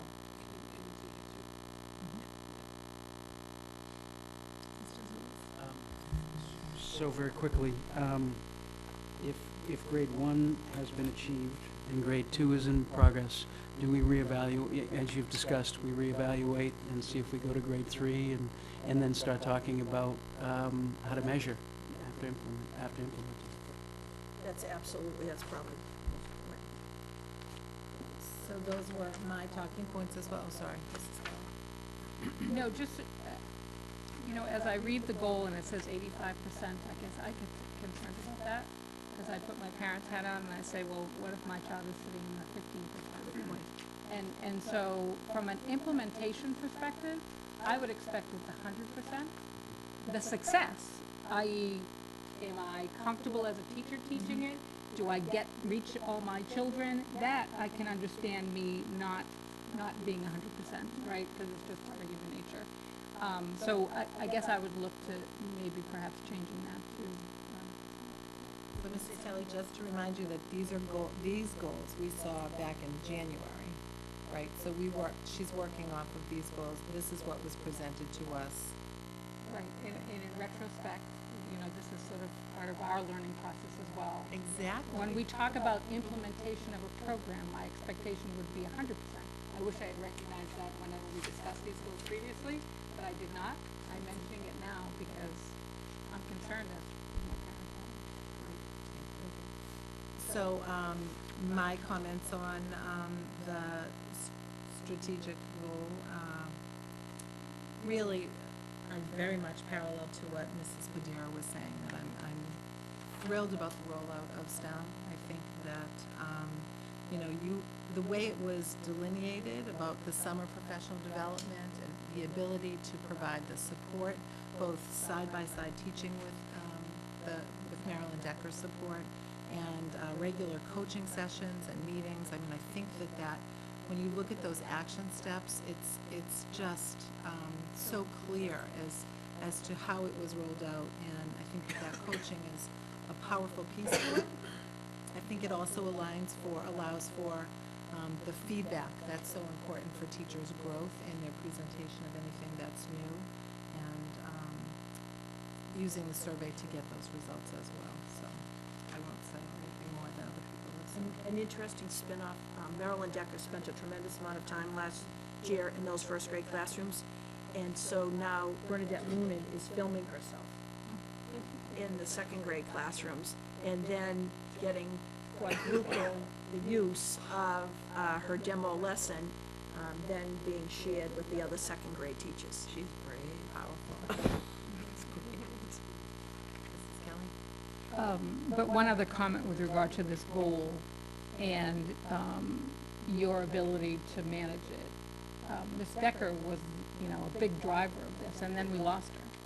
And somehow you guys found an absolute gem, it seems like, to come in and to your point, take it to the next level. So in terms of leadership, that's, one would hope, what all of this evaluation process is about, is the ability to take all of, whatever the thing that comes up, that pops up, which inevitably have something in terms of an effort like this, you guys were able to just keep plowing through it and make sure that the kids have what you had committed, so. And I want to report Marilyn Deck is looking out for the Milton Public Schools. To John Phelan's movement into code, she wrote to me that the Microsoft director is thrilled to be in the Milton Public Schools. The coding that you'll all get home as Milton Public School parents. Marilyn writes, "Oh, excellent that you're in the coding." So she's looking out for us and forwarding us options. And her new title is?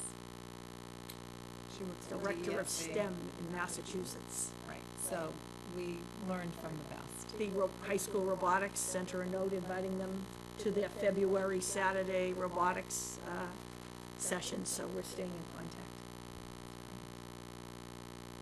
Okay, so let's move on to the third area, the professional leadership practice goal.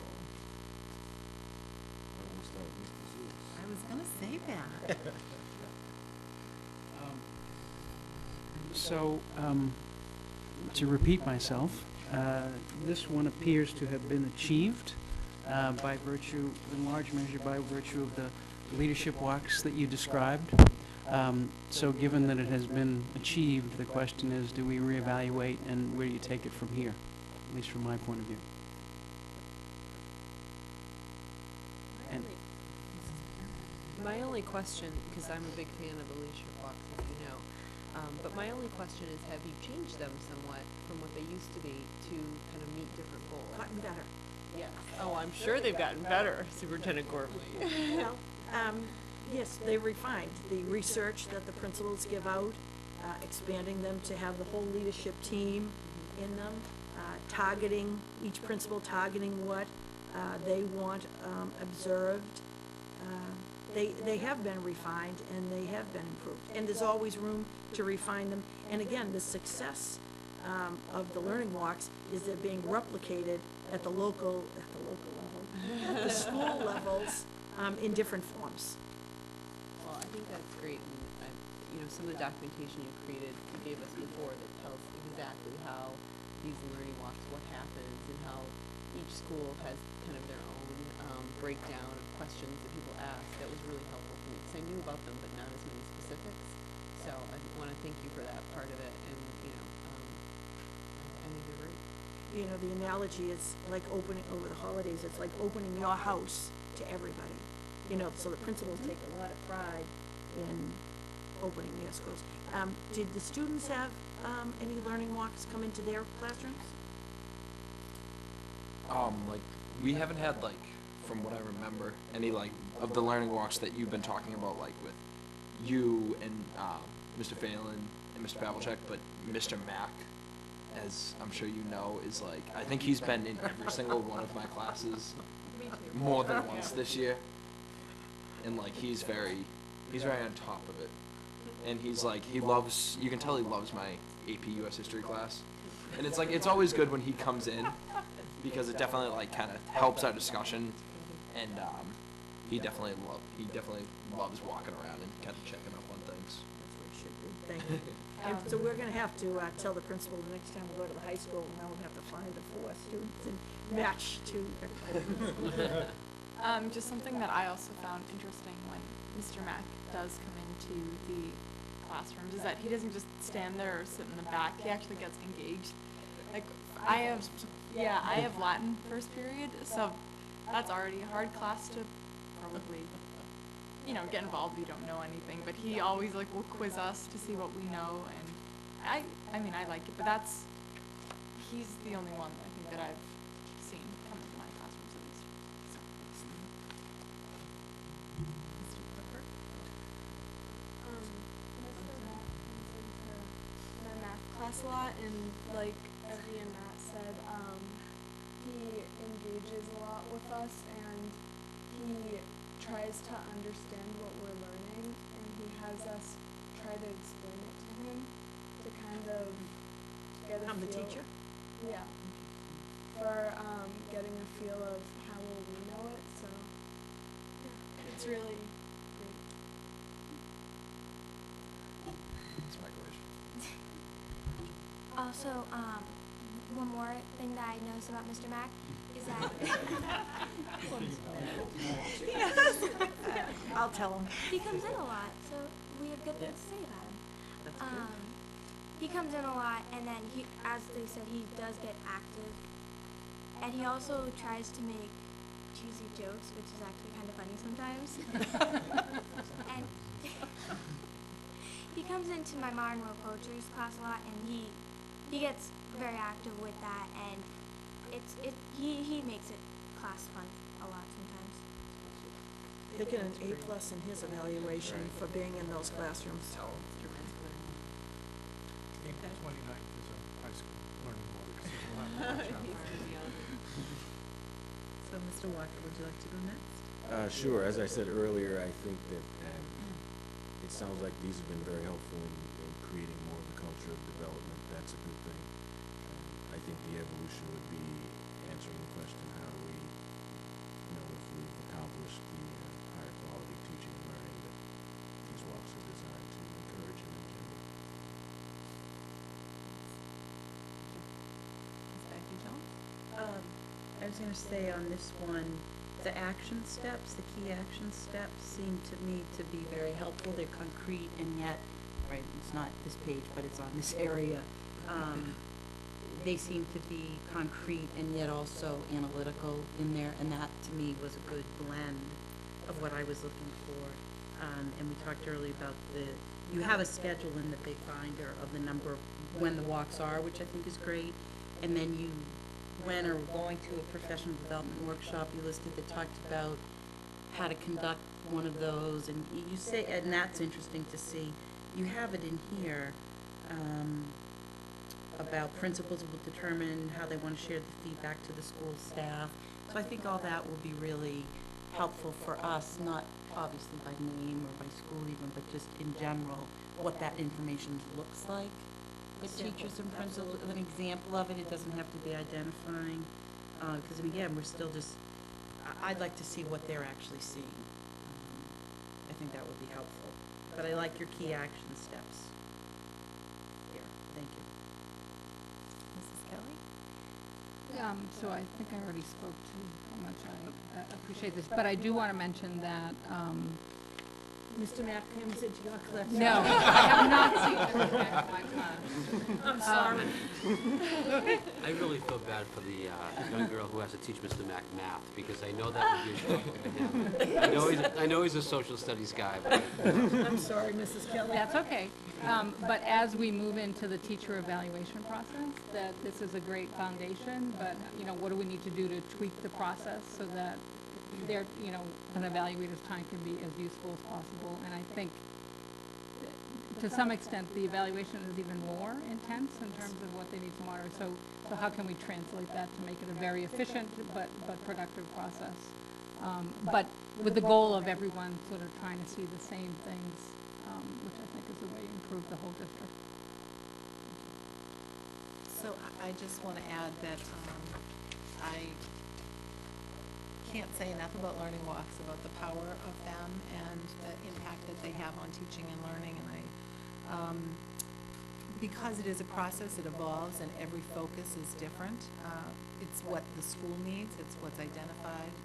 You know, it depends on what the learning walk is and who's participating, but as someone who's participated in them many times, I just have felt supported as a teacher and as an administrator to participate on those. I think it's a win-win situation, and I think that you're creating a culture where people feel comfortable with that level of support, and you've probably moved way beyond the point where teachers are afraid to have someone come into their room, and you've moved to the point where they're really embracing your feedback, and with that specific focus, and in addition to the work that you've done, you know, to support the learning walk process as a leadership team. So it's just a very powerful tool, and I applaud you for embracing that.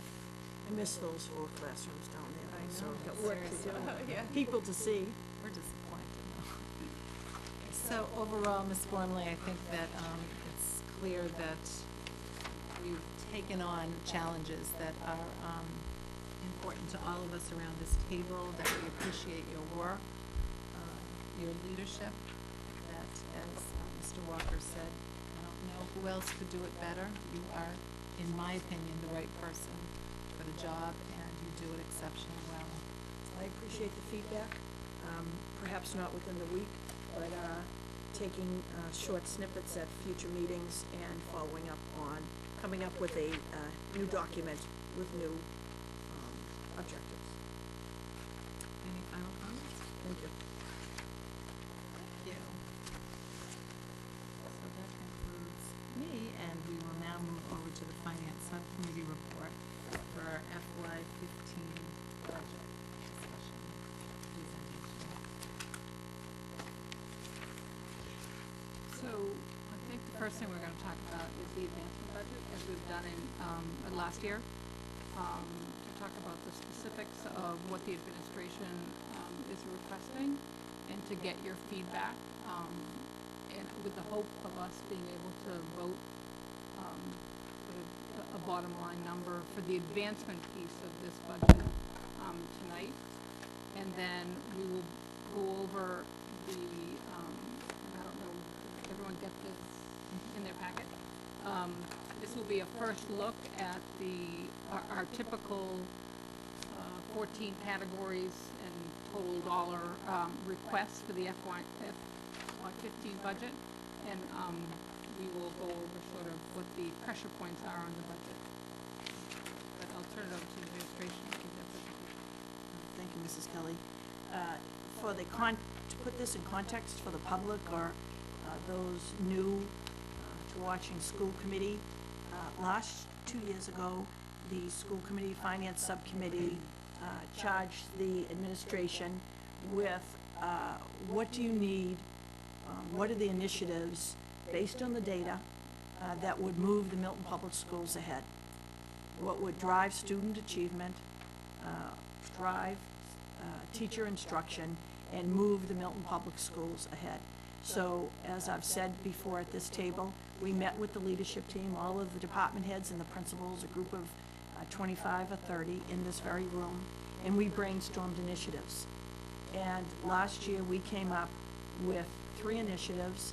Again, there could have been another 30 initiatives, but we centered on early literacy, closing the achievement proficiency gaps, and advancing science and STEM. STEM, the acronym for science, technology, engineering, and math initiatives. And again, emphasizing early literacy achievement is a pre-K through 3 initiative, but closing the proficiency gaps and advancing science and STEM are K-12 initiatives. And so last year, we presented to Finance Subcommittee, the school committee, we went out to the PTOs, we presented to Warrant Committee, and we built a support around these 3 initiatives. And I believe because they were based in the data, they were based what the needs of the district were, that this community, this school district, again, at the Warrant Committee and the town meeting level, funded these. Mr. Phelan's going to give you an outline of last year with some detail, what we're presently engaged in, involved in these 3 initiatives, just to bring everyone up to date where we are before we present to you our FY 14-15 advancement budget. Thank you, Superintendent Gormley. The leadership team has met to prepare the advancement budget for the upcoming school year of 14-15. Last year, for the planning purposes, we called it advancement, and now we're starting to call this advancement budget 2.0. So that we'd like to really describe to everybody what did we do with the funds that were dedicated to the advancement that we are using in the school year that we are in right now. So we're going to call that advancement 1.0, or the FY14 implementation. So just to echo Superintendent Gormley, that the school committee worked tirelessly to advocate to the Warrant Committee in the town for $515,000 for advancement funding, that the initiatives were based on research and the needs of the district as determined by the full leadership team in a collaborative effort to come up with what the district should challenge itself to take on to move the whole district forward. The implementation of this year, the first year of a 3-year plan, we have been able to take those dollars for materials, supplies, positions in program development and professional development, and we want to show everyone exactly what's happening this year with those funds, so we then can enhance our advancement 2.0 budget that will be provided in this presentation as well. So just so we can start with advancement in the literacy initiative in the school year that we're in right now, the FY14 implementation, we were fortunate enough to receive funding for 2 reading specialists. Those reading specialists are in place. It gives us a total of 4 across the district, and we are impacting and testing and assessing every first and second grader, which is resulting in students being supported in reading and early literacy across the district, with that goal of all students being proficient in their grade 3 MCAS ELA score. We were also provided one media center specialist position. That person has been hired. They are in place. They are modeling technology, modeling lessons in classrooms, working with teachers and students, and truly a part of a multi-tiered initiative of early literacy, but also utilizing technology as well.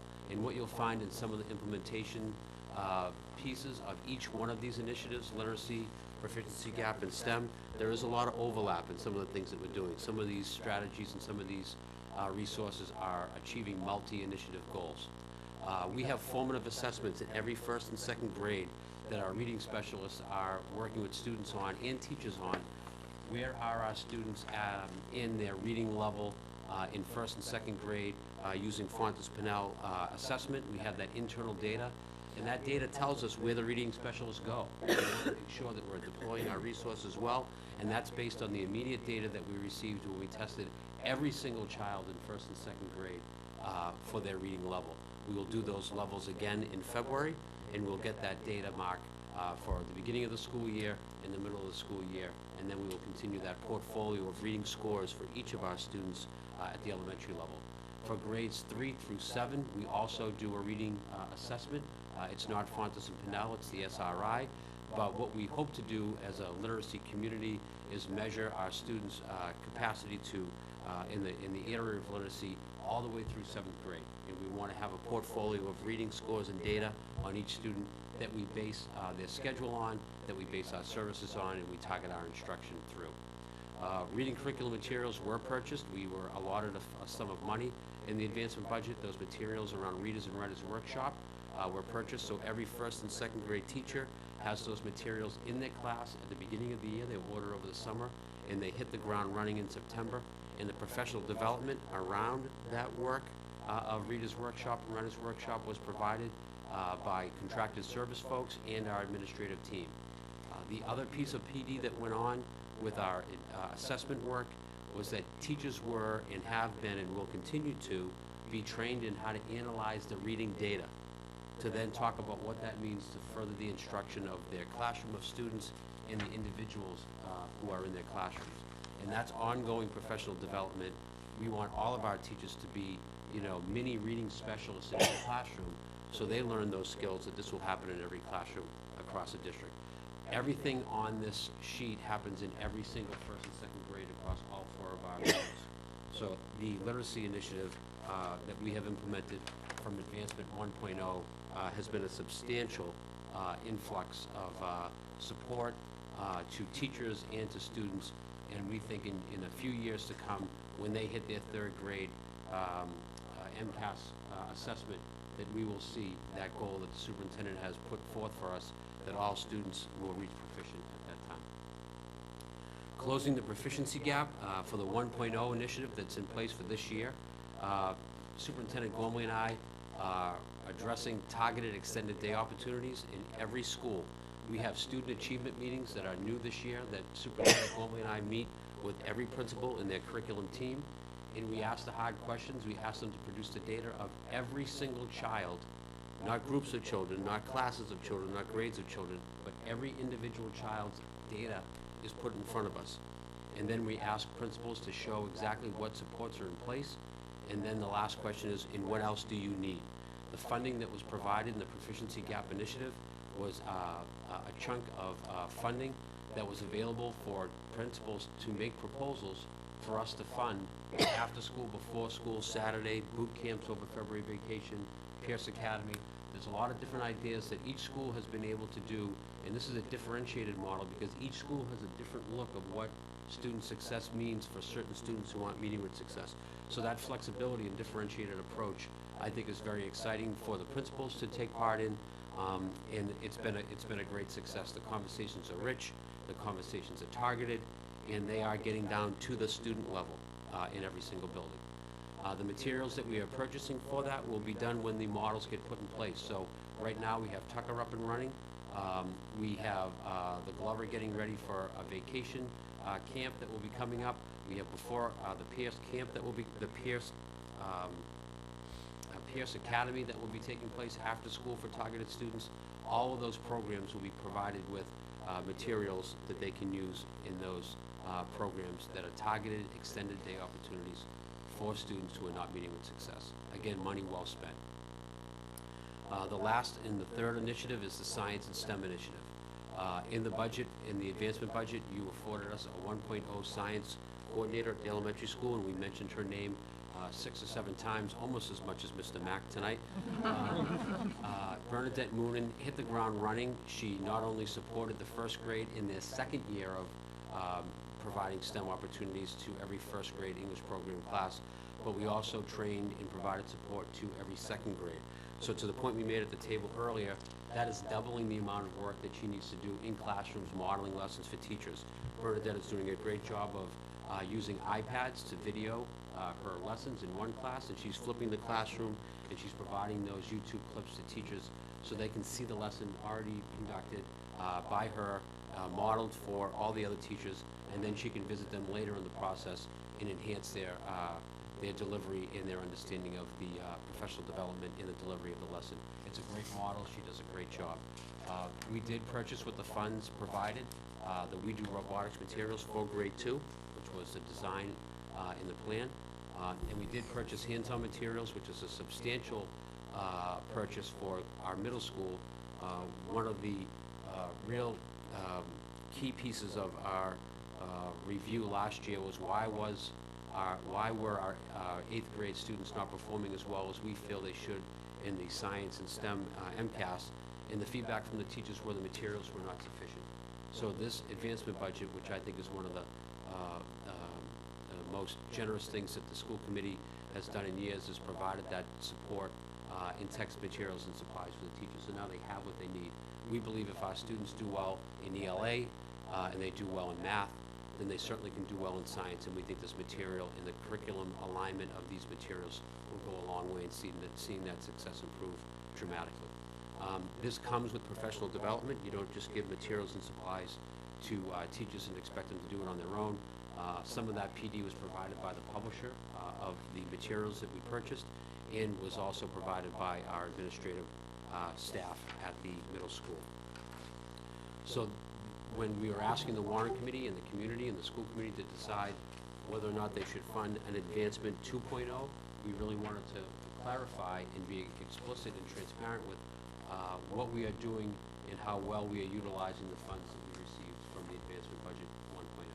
So this is the context and the landscape for which we are going to present the advancement budget 2.0, which would be for the 14-15 school year.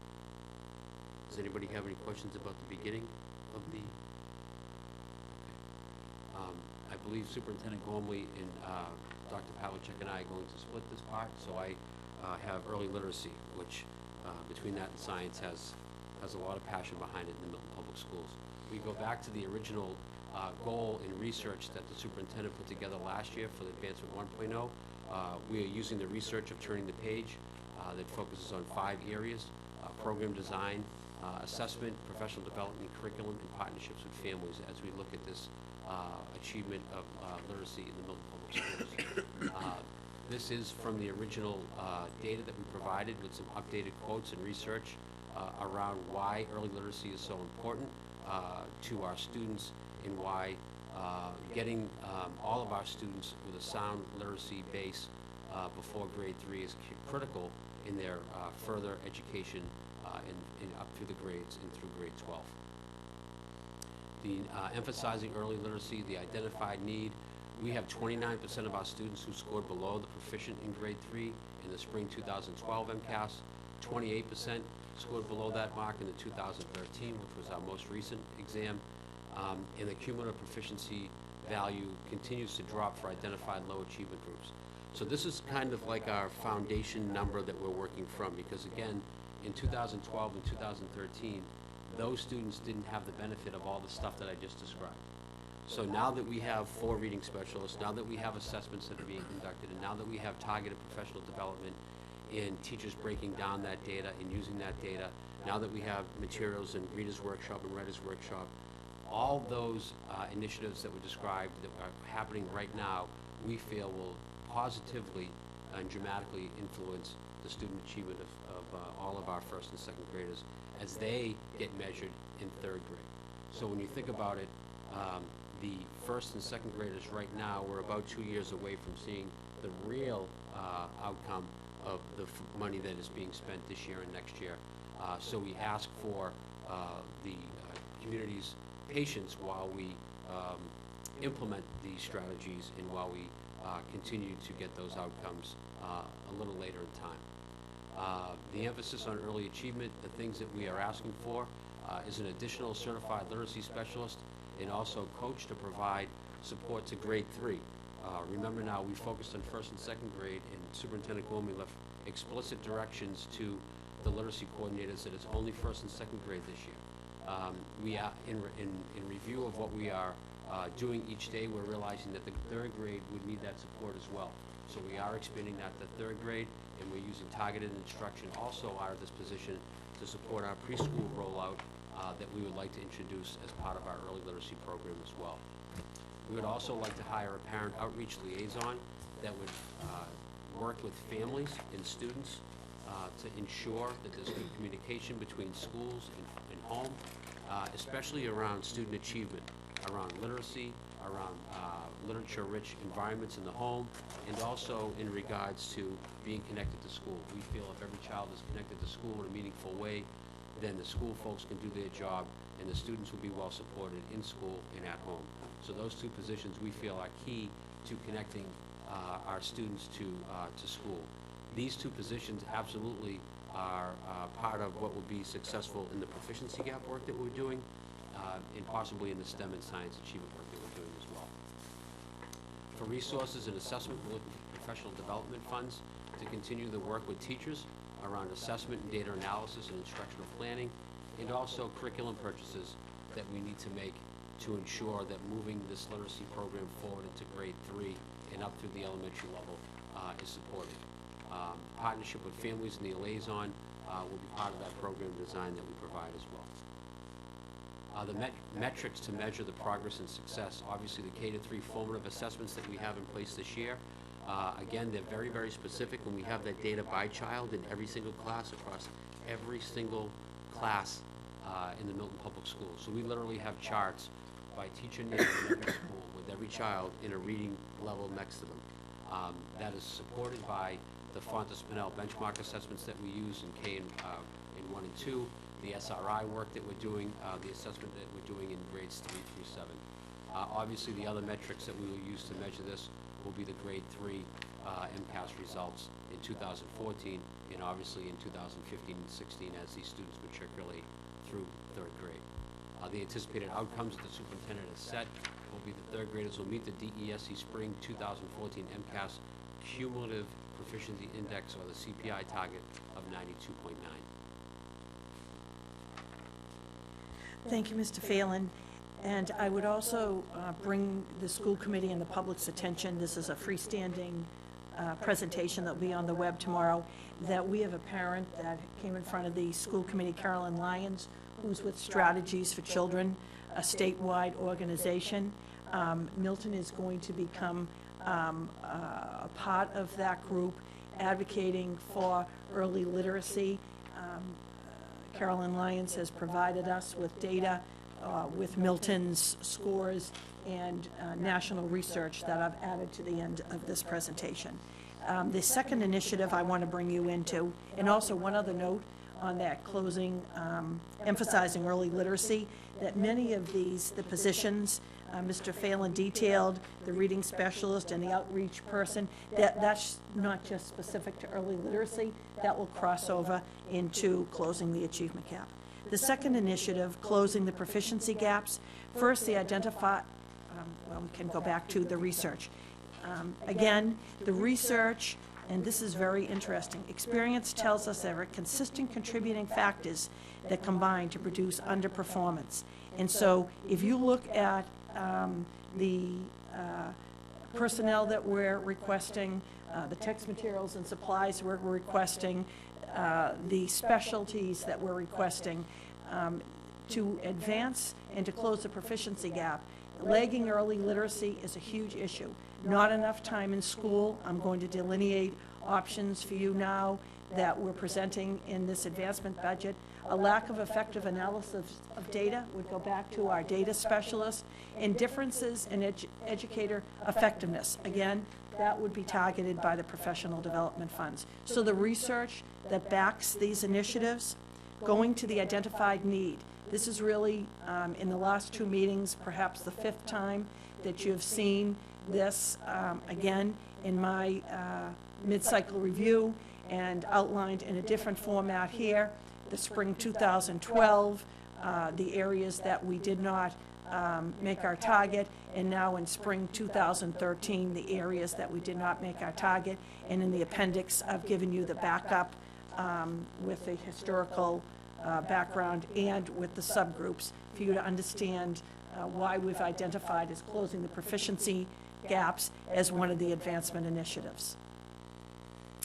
The resources that we're asking for in this second year of the advancement, first is to hire a district-wide digital education coordinator, data specialist, to provide system-wide resources for the use of digital technology and support for the upcoming PARC online assessments, and data-driven instruction to analyze student data and trends.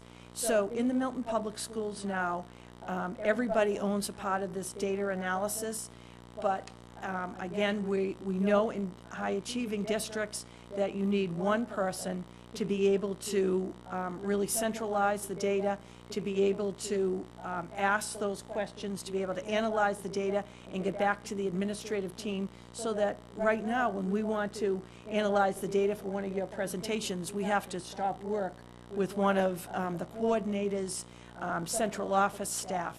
So this data specialist, we thought, would be a half-time data-wide coordinator, and then also a data specialist. So the digital education coordinator, you heard tonight about the MFE and the new purchases that are coming into the district.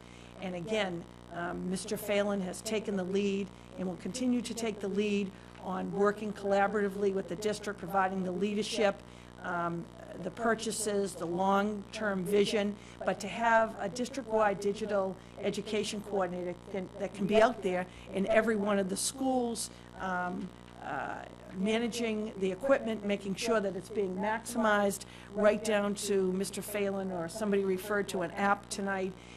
Even the purchase of these, Ms. Padera mentioned the apps, the purchase of the apps to maximize the taxpayer's dollar. And then the data specialist would be the individual that would really do this kind of analysis that's really driving instruction.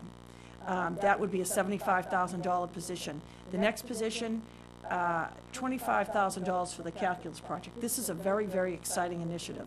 The Brookline Public Schools have been involved in the calculus project.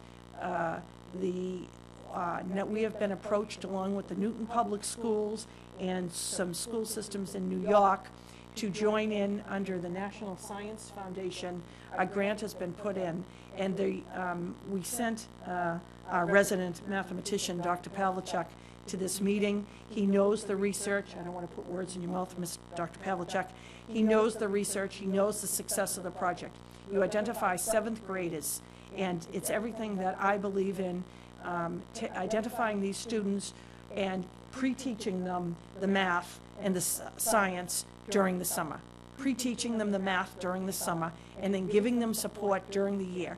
Because in our kind of world, calculus, to go through calculus, you then have the math skills to succeed at the next level in your life. And so this is, again, another one of my analogies. You don't wake up in the 11th grade and say, I think I'll take an AP class. This begins at kindergarten and 1st grade, but those middle school years are so important. And so $25,000 to Mr. Phelan has worked with Mr. Jett and Courtney Walsh to get us involved in the calculus project. That would be an initial $25,000 for the Milton Public School budget. And we're, to Mrs. Kelly's point that we can detail later, we're looking for other funds, and we're involved in grants out there, but that would be our commitment. Mr. Phelan mentioned in 101 advancement that there's targeted funds. So we're looking for the second year, again, looking at a 2-year rollout, $20,000. Dr. Karen Spalding refers to it as the Pierce Academy.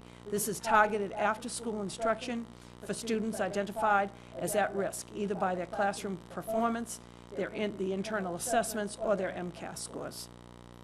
As Mr. Phelan said, we've met with each of the principals, school-specific, to the differing needs based on their data and their student achievement issues. $22,000 divided among the 4 elementary schools. They're tailoring either after school, before school, Saturday, or summer targeted instruction.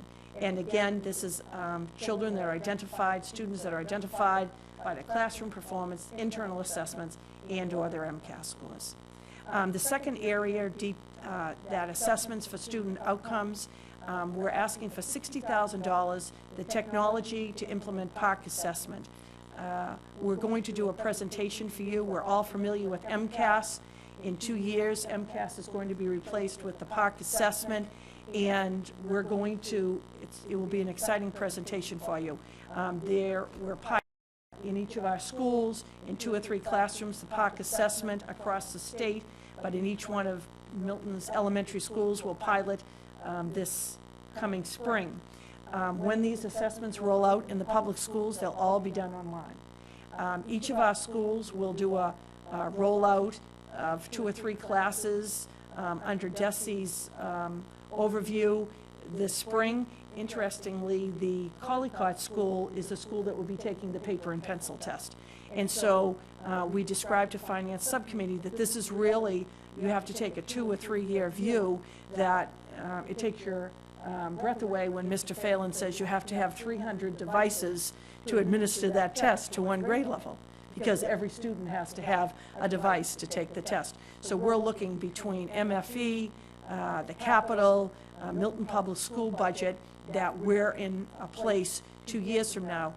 We go on webinars on park, we send our staff out to these park updates, and we said there is a lot of discussion, a lot of email traffic across the state about this park rollout, but if you shut your eyes, that was the talk about MCAS, and now it's a part and it's a way of life, and it has driven student instruction, student achievement. Ms. Blumley, can I just ask a follow-up question to that? So you said Collycott is doing the paper and pencil, so that means that every other school is giving it the online one, and is that at just 1 grade level? Yes, but like at 2 selected. So it would be, I believe it's at 9th or 10th grade, perhaps the Glover 4th grade, you know, a different grade has been identified. It might not even be all 4 classes at a particular grade level, it might be 2. And the state is working with you, and they will do online calls, and they're going to identify which classes take the test. Right, so they're identifying which classes, and my understanding of the park is that it also requires not only a test, MCAS type, but also an end-of-the-year test. Are we participating in that as well? Okay. So I think there are a lot of questions that... It's very exciting. You've detailed, and I look forward to that future presentation. And it's interesting that when we were initially contacted, a little aside, they said it was done randomly, and the Tucker wasn't one of the schools they identified. So we called DESI, and we volunteered to have another site. And so today, across the web, it said only 2 districts have volunteered another one of their schools. But it speaks to the Milton Public Schools. Our teachers and our administrators want to understand what's coming. They want to understand the assessment, and there's also a tremendous amount of discussion among superintendents, and I put it in your green packet tonight, that you taking MCAS and taking Park, and we said all along that we're going to set this up so our students take both assessments. Interesting, they're actually letting some people bid out of taking the MCAS. You know, what is that going to do to your growth data and your historical? But I've put data in your packets today that when it comes right down to it, superintendents aren't opting out of having the students take both. And so this is a whole new horizon in statewide testing. So we're asking for $60,000. That's really looking 2 and 3 years down the line so that we have the digital technology in place. Moving ahead, professional development. Again, all of this is going to require training, $10,000 to continue the training, to use these assessments to inform instruction, and then $20,000 in both this initiative and Mr. Pavlicek will detail in the science to evaluate current Milton Public Schools student achievement data, instructional practices and programs in order to make observations and recommendations to administrators on program development and best practices. This is one aspect of the world of special education, that every year you have to spend an amount of money to bring in a consultant to evaluate a different aspect of your special ed program. And so we're targeting $20,000 to help us drive closing the initiative, closing the proficiency gap, and another $20,000 Mr. Pavlicek will detail for you in the area of science and STEM. The 4th area, curriculum, I think that the lead-in was outstanding tonight. Mrs. Kelly started with the MFE 3 years ago under the leadership of Marcia Uretsky, using a model from New York City called Mayor's Foundation, leveled readers in every classroom. The foundation was able to give us enough money to just give our teachers a small number of leveled readers in every one of their classrooms. And another thing that I didn't say tonight, these foundations don't assume the taxpayer's responsibility, and these nonfiction, fiction leveled readers are really the basis of this success of differentiating the instruction in every one of the classrooms. So $80,000 purchase of more classroom libraries to allow students to access texts, one at their own reading level and at challenge levels. $10,000 this year for professional development in the Writers' Workshop materials. This year we're putting the Readers' Writers' Workshop in, but this has to, again, be a 2-year implementation, so another $10,000 we're asking for materials for the Writers' Workshop part of the program. The metrics that we'll measure, again, will be the formative evaluations. Mr. Phelan has detailed for you the Fontes and Pinnell at 1st and 2nd grade, the Scholastic Reading Inventory 3 through 7, and I detailed in the book the evaluation that I gave you, details from every one of the department heads, how we're moving to common assessments, common unit assessments, so that, for example, 4 chemistry teachers will all give the same quarterly assessment. So we're moving towards all of those common assessments. Individuals, and then the teachers all meet and collaborate. And again, if Mr. Phelan's results were in one aspect of chemistry that was taught that were higher than mine, what instructional techniques did you use? What procedures did you use? It's all to drive student achievement. Second, the individual student action plans. Again, this is proving to be very beneficial. Quarterly review of the effectiveness of intervention strategies. Mr. Phelan and I have met. We're going on the 3rd round of meeting at every school, going over the actual student data in each of the schools. Study Island, we talked about ANET, and this was a administrative decision by the leadership team, the principals. They put the funds into Study Island. They felt that across the district that they could maximize the dollars and get the same results from Study Island as they would have gotten from ANET. And then the spring 2014 MCAS results will be able to measure our progress.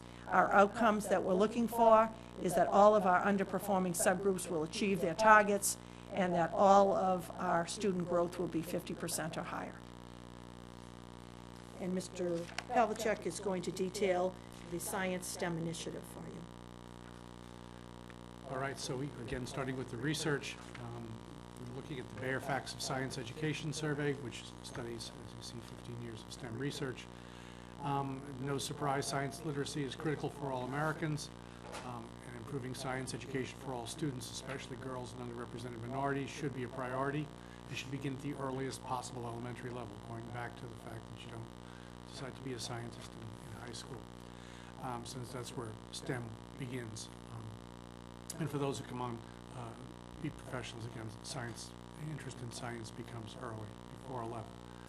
So again, our needs, not to repeat them, these are you have the summary in the appendices of the scores on MCAS data, where we lacked on different exams, where we needed to show some improvement. So we have data from spring of 2012 and similar data from 2013, giving us sort of a benchmark that this is what we have to start with, and this is where we have to go from. So, in terms of resources, first in program design, Marilyn Decker's name was mentioned earlier on, and the fact that she left over the summer to move up to DESE.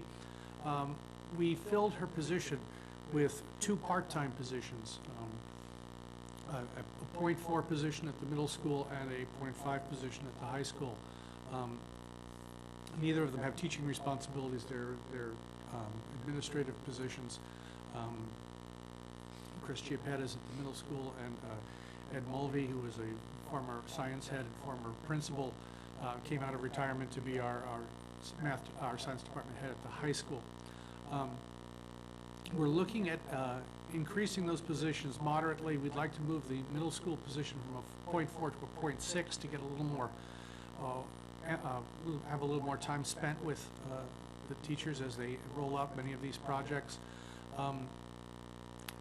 And at the high school, we'd like to move it up to a full-time position. At the high school, moving from a half-time to a full-time position would give us some more administrative support, plus it would be a part teaching, part administrative model like most high school department heads are. This person would teach 2 courses, so it'd actually give us, 2 more equivalents in the classroom. So this person would be a 0.6 administrator and a 0.4 teacher. Again, mimicking the model of most department heads at the high school. Again, along the lines of every once in a while you should look and see if what you're doing is working and if what you're doing is the right thing. This is the other half of the consultant that the superintendent spoke to earlier on to evaluate our achievement data and decide, help us to decide what are the best practices that we should be working on to move science ahead. In the curriculum, first is $10,000 for the purchase of STEM materials to expand to the 3rd grade, hands-on science. It's not, we do Lego, it's another portion of it, is a different part of curriculum. Your curriculum doesn't say stagnant through the 5 years, you have to have different things, and so this is part of the pathway to expand to the 3rd grade. Secondly is a purchase of science kits for 3rd, 4th, and 5th. We purchased science kits in the middle school to give kids more hands-on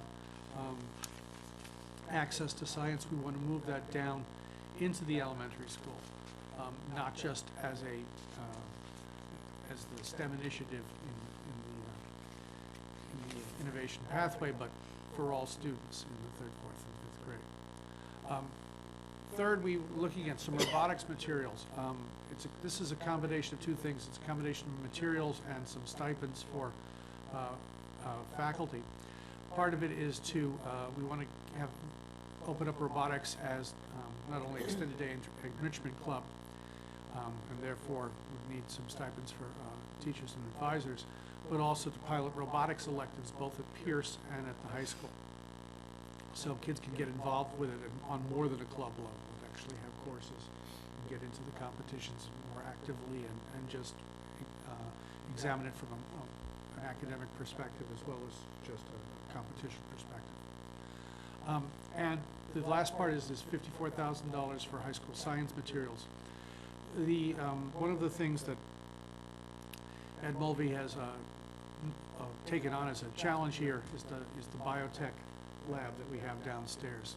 The MFE funded it several years ago. The biotech course, the biotech lab, to his mind, isn't utilized as widely as it could be. We do a half-year biotech course, partially limited by the space in the room, partially limited by the amount of equipment we have, the availability of different labs. We don't have the equipment really to do a year's worth of labs. We do some protein technology, and and we do some really wonderful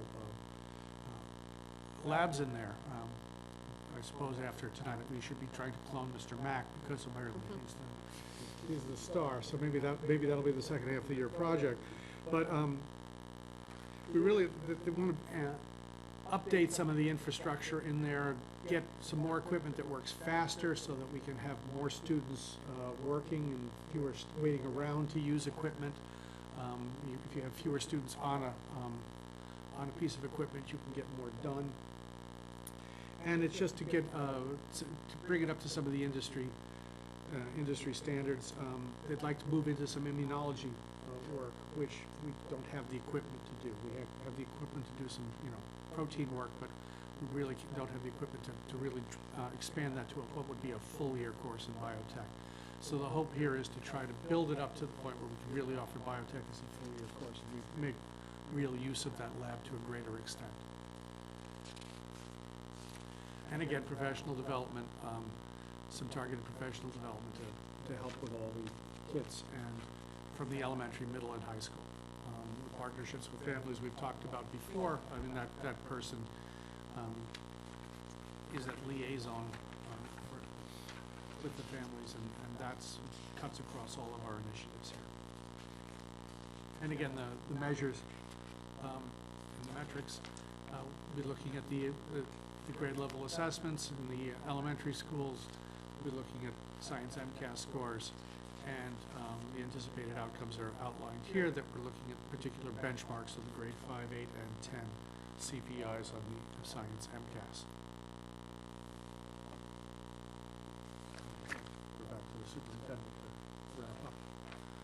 And we've provided the appendices in the back with the data. Detailing, last year we gave you a matrix, and we've brought the matrix of how the different funds fall into the different categories of staff, curriculum, and professional development. Mrs. Kelly, your pleasure on how to proceed with the discussion. Why don't we give those out? Yep. Give those out? Pass them around. And just one note on the, and I apologize for not picking up on this before, in terms of the success criteria, it looks like you're using this coming round of MCAS to assess. We're really, it should be the 2015, is that not correct? Because this would be resources that we would have for next fiscal Yes, year. yes. So it would be 2015 if we could just update that.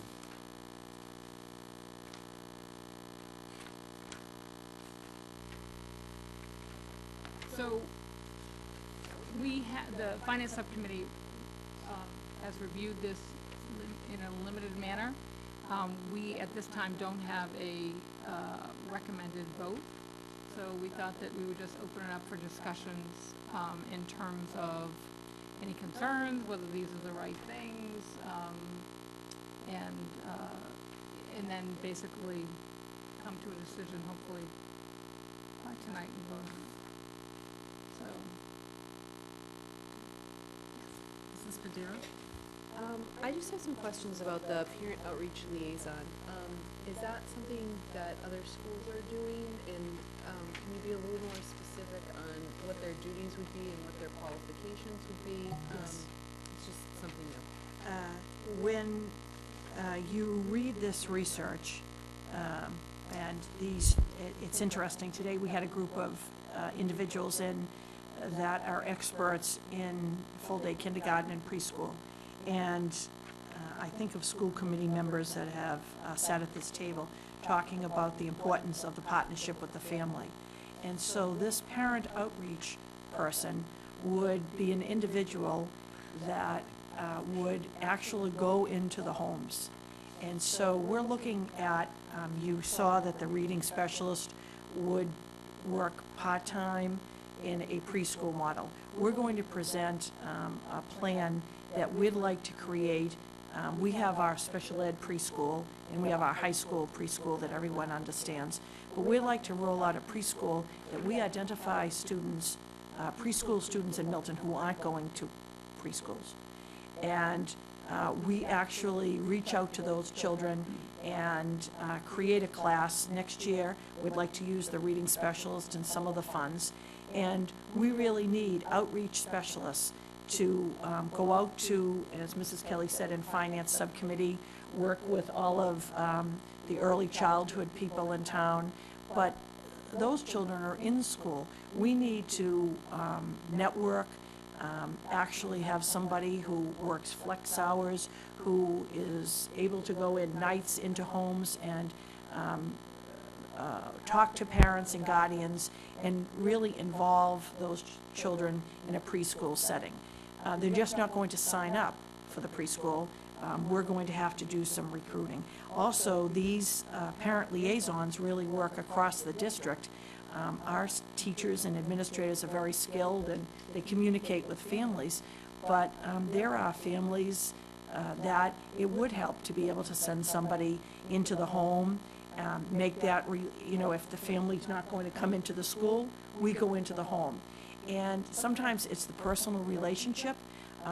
if I were the parent liaison, giving the parent or the guardian options of how they could become involved in the school, what activities they might want to come into their child's school, the correlation to parent involvement, to student achievement, going into the home, giving suggestions around reading, educational opportunities. This would be a very, very exciting option. When we did our redistricting, Mrs. Kelly was on the committee, and we worked with the famous Michael Alves. Part of every, Guess he wasn't that. well, he's famous in my mind, his name. Hope he's not watching or anyone tells him. But integral to all of the success of those assignment plans are parent outreach individuals. And again, that's the nature of education, and we ask parents to come into the school, but we have to reciprocate the other way.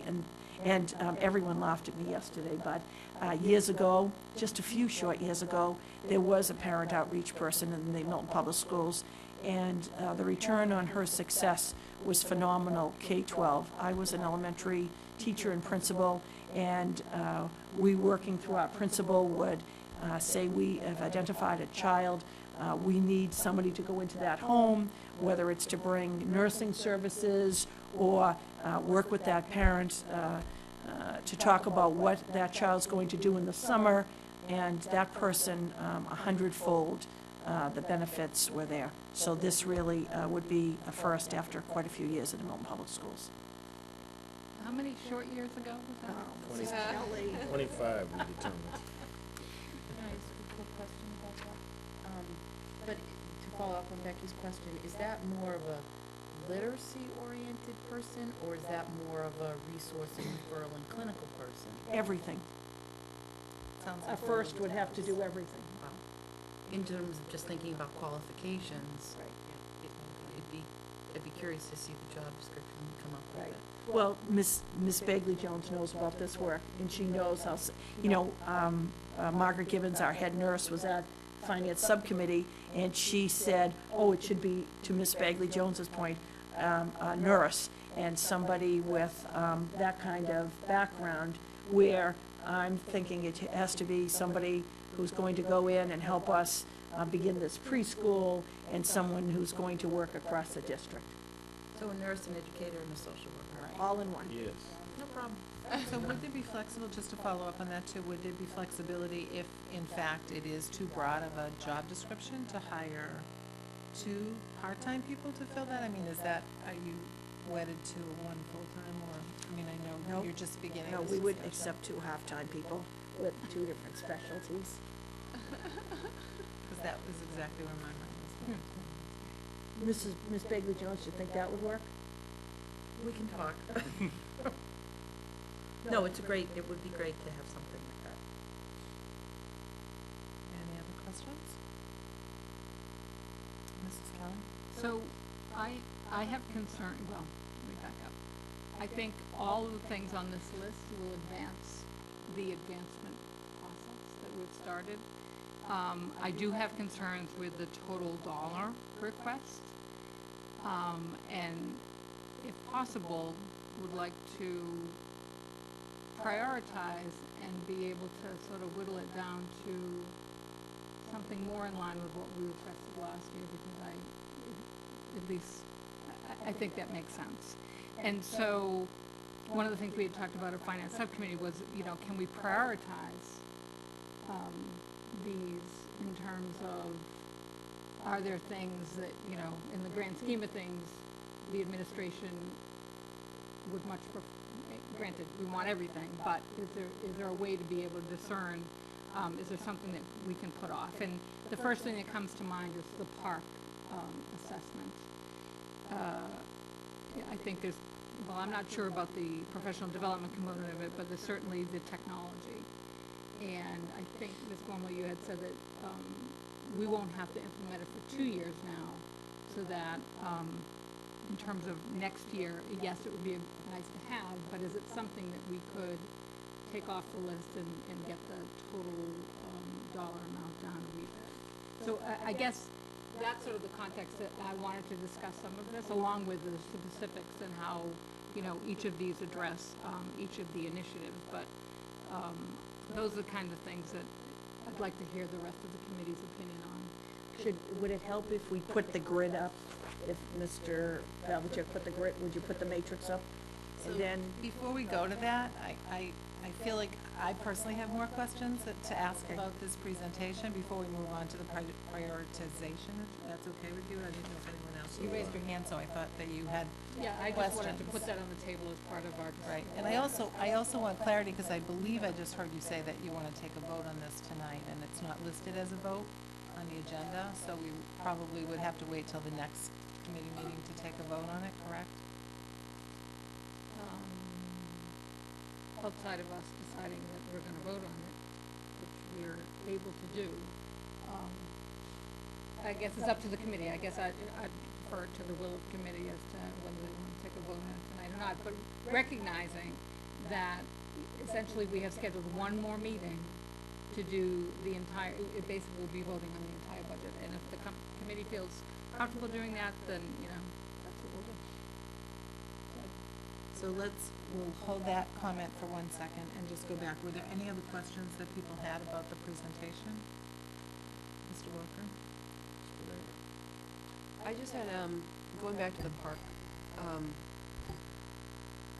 my only question about that, I think it's $60,000, but, you know, at the conference I was just at, there were a lot of schools that have this concern that they're not gonna be up to par, and is there gonna be money coming from the state to help them get up to par? And I would just be concerned if we jump the gun and pay for these things, we're not gonna get reimbursed for them, but will there be money down the road? I would assume that we're probably far ahead of some of the other school districts, so I hate to have us spend money that we could have spent otherwise. You know, as Superintendent Gormley said, we don't wanna, you know, put blinders on and not prepare, but at the same time, it's kind of, gray area right now in terms of how much the state's gonna help us or help schools that are not ready. But can we just get a clarification? So the technology required for the park assessment, is that the hardware? Is that a particular software? No, it's the hardware, so. It's the hardware, and it's hardware that falls in line with it's not specific, so I guess I'd like a description from the administration as to what is the hardware required. So the goal of, the state has already done an inventory of every school district in terms of their technological capacity to have park implemented in their building. So I think that Milton Public Schools is positioned fairly well in that regard, especially because we've had capital spending last year, we've had MFE support. So the technology that they're hoping to be able to have park be facilitated through would be Chromebooks, desktop computers, laptops, and possibly iPads, so tablets will be used. Just last year, they said tablets would not be usable, but I think that they're trying to provide the testing in a tablet form because they know that districts across the Commonwealth are exploring all sorts of technological devices in their building. So we are trying to say out loud as we plan to move forward, how many devices, desktops, and/or Chromebooks would it take to test 300 students per grade in each building over a course of how many days? So we obviously would rotate students through either our computer labs or through classrooms with Chromebooks and/or through setups and stations with iPads, etc. So we're estimating that in 3 years we would need to make, I would like to see what I would call base hits. Every year we kind of accumulate more devices, so we're not looking around in 3 years to make a massive purchase. So we believe that the technology being purchased by the Milton Foundation support will help us, even though that's not exactly what it's for, but it will help us to that end. And next year's foundation will help us to that end. But we do feel that there should be some sort of a budgetary support involved in that as well. So we don't know exactly how many. We think that this $60,000 will provide us a solid infrastructure to rotate students through the park. So my understanding of using the iPads is that you can't use minis, you have to use iPads, and they have to have a keyboard attached to them. So that's an additional expense that we might not already have. Although we might have many iPads, we might not, and most people don't purchase the keyboards that go with the iPad, so that's just something. Mike, will you just ask me questions? I have one global question and then two prioritization questions, so do you want me to defer or? I have global questions too, so if you can go right ahead. The global question is, as I understand it, this is, the proposal is for a budget for year 2 of a 3-year plan. The question very simply is what happens if we stop? What happens if we don't go forward and we stop? It would be dire. In terms of the whole program. Right. In terms of the initiatives, in terms of improving student achievement, it would be unconscionable to the students. So I just want to ask about some of my questions go back to the presentation where under literacy, early literacy achievement, when it was talked about target instruction to preschool students who are not enrolled in a preschool currently. That would be we'd take the reading specialist, and between, Mr. Phelan referred to the number of reading specialists, we'd deploy the reading specialists to grade 3s across town, redeploy all of them, but also begin the first of a 3-year rollout, looking towards full, just as children in 3 and 4 go all day to preschool, we would start in the first year a 2-hour block, perhaps identifying one group of children in the morning and another group of children in the afternoon. We're working on that proposal now. So my question to that point is, where? Do we have room in our buildings to house that, or are we looking for partnerships with? We'll have a room in the district to use. And then for the $20,000 to hire the consultant to do the evaluation process, is that, you said that was under the SPED? You know, what I analogized it to coming in, evaluating our data with us, evaluating our practices, evaluating our programs, and making recommendations and working with our leadership team. What are the best practices? Mr. Walker, Ms. Padera mentioned it, both of them tonight, in both the area of science and the area of closing the achievement gap. Are we tapping, are our practices moving as fast as we possibly can? Are programs appropriate? Are there programs that we could implement that we don't know about? So that's not a mandated thing? No. That's just something, In it's SPED, best I practices. analogize it. Okay, so when It's you good when you enough made that to be, reference, I in the got world it. of SPED, it's Right. mandated. Right. At the end, every year you have to evaluate a different one of your programs in the area of special education. And just in the elementary writers workshop materials, is that all grades, writers workshop, K to 5? Okay. And Study Island, when we were talking about the metrics to measure progress and success, Study Island, you said is going to, the funding from ANET is going to go to Study Island. So how is that going to be measured? Study Island provides the same infrastructure to be able to provide students assessments and have teachers get that data back and then review it. I guess that measurement would be the coordinators taking part in discussions and analyzing sessions that they're doing now with the data that they use from the SRIs and the FEPs, but they could do that across multi-subjects like math, science, and they could also do that in music. So for Study Island, I know students participate, they do that at home as well. Yeah, so the reason why we went with Study Island is because it's basically a multifaceted tool, and it kind of looks like a fun tool. When we first purchased it, it was just to do homework and have repetitive routine opportunities and games for students. But as the company progressed, it actually provides assessment that's lined up to the standards, the new Common Core and the new state standards, and that you can actually make customized assessments to give to students, or you can use their standard-based assessments. So basically, it's a fraction of the price of ANET, because ANET came with the expertise and the person who had to come and meet. We already have those individuals in our system to do that. So the example we go back to, right now, all of our teachers were trained and implemented the F&P, and then our reading specialists sat and worked with the teachers as to how to dissect and analyze that data. So we didn't need that specialized person that came with the ANET. That person and that process accelerated the price enormously. So we felt that Study Island was a known quantity, a known company, and a known product that actually had expanded its services to schools, and so we're going to take advantage of it. Okay, so those are in-house given assessments that are given in That's school. correct. Those are internal. So I just think that line there just doesn't really articulate it enough. Okay. It just, yeah, because when people hear Study Island, I think for a lot of people, it's what you do at home, and it is so much more, and I totally agree with you. I think that that's a great shift from use of funds from my professional experience in that as well. So, thank you, that was one of the questions. So now, Mrs. Kelly, I'm sorry, you wanted to go back to the advancement. Or actually, Mr. Zulus, you had a, not the advancement, the prioritizing. You had a question about prioritizing? Yes.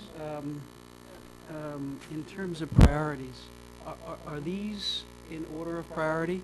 No. Or they're not? And in terms of the staff priorities, can you discuss where the $68,000 for the expansion of the science administrator / teacher fits in terms of priority with the other staff members, recognizing that, you know, our warrant committee is diligent and will be by necessity penurious this year as they have been in the past? I'll tell you how important, well, 5 of the 6 of you referred to science and STEM tonight. Expand to the science scores.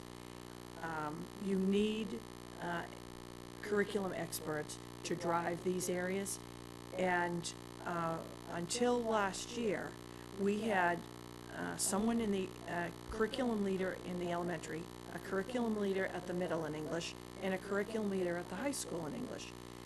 The same in math, a curriculum leader at the elementary, a curriculum leader at the middle, and a curriculum leader at the high school. In science, we had one person K through 12. So now we have, as of last year with the advancement, been able to put one person at the elementary, and I think that this is really a genius idea, you know, not just putting a full-time person at the middle and a full-time person at the high school. It's maximizing the model that they'll teach and also be a department head. So that science really goes hand in hand with the science and STEM initiative, and you know, that I think this committee and I know parents understand. They're looking at those science results the same as they're looking at math and English. So I didn't answer your question. Well, you did. The science is very, very important. It sounds like the answer is that's not where we should look. Right. Staff is not where we should look. Right. Those are 3 very important The 3.7. decisions.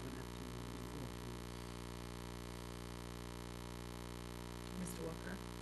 I think we have a threshold decision to make, which is, so Ms. Kelly has suggested that one possible exercise would be to prioritize and to try to reduce this figure to last year's funding level.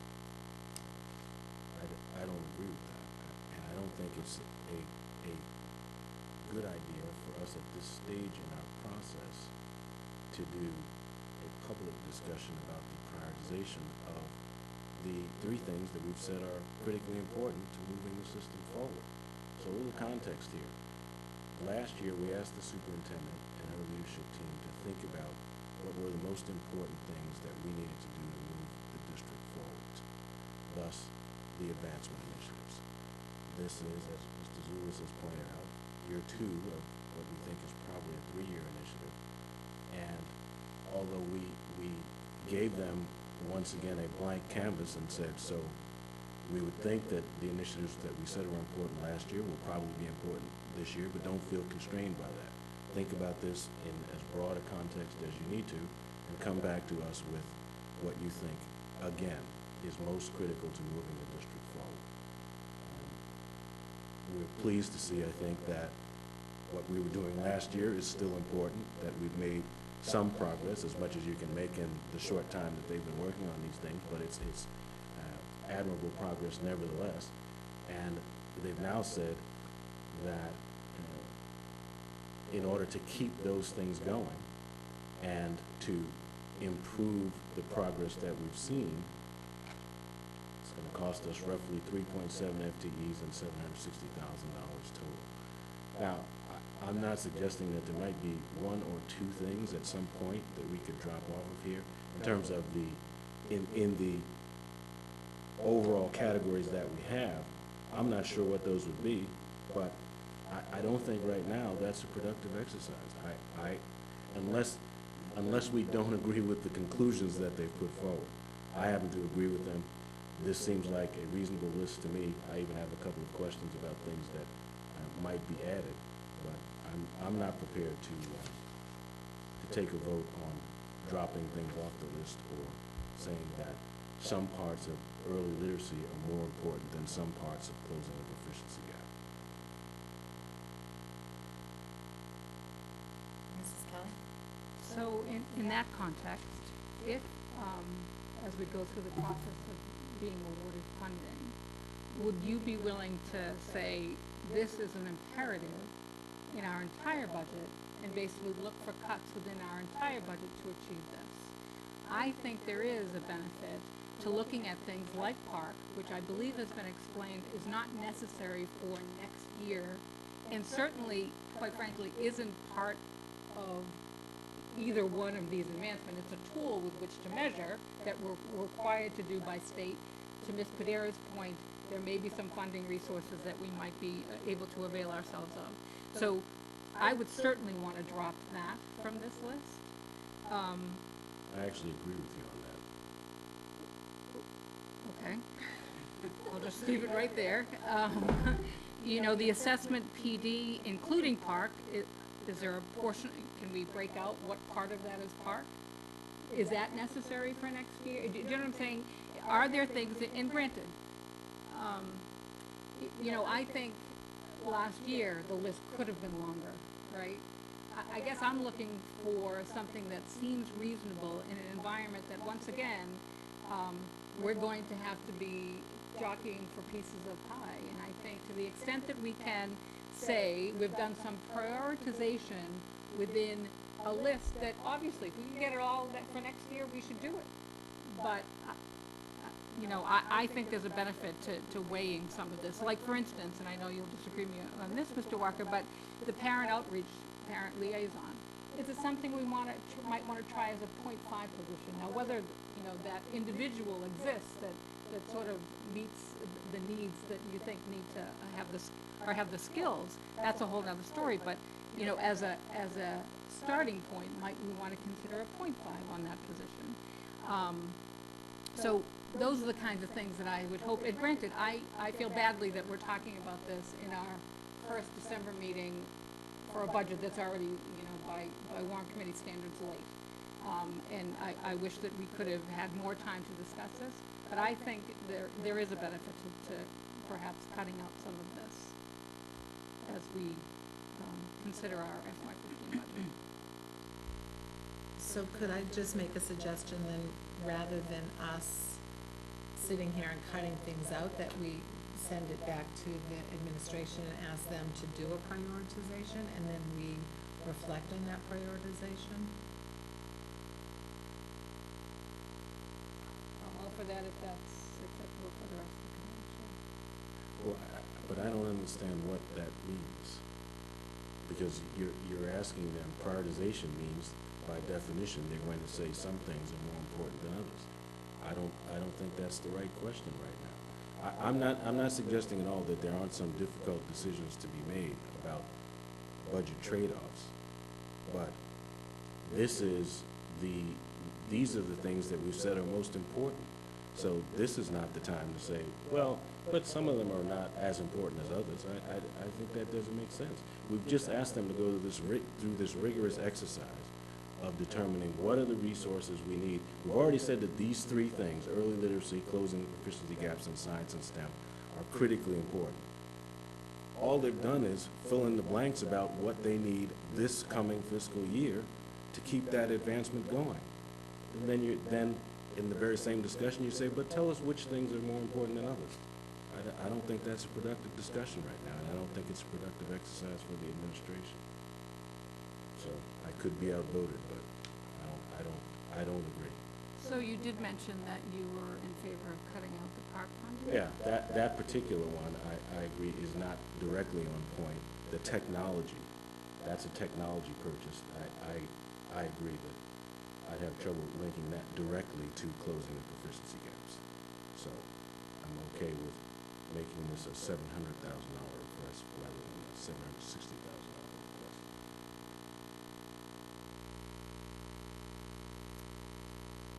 So I would like to ask the administration if you think that we are in a place to take the park this year without that $60,000. I mean, do we have the wherewithal with the materials that we currently have and the additional pieces that we will be getting from the 440 devices from MFA?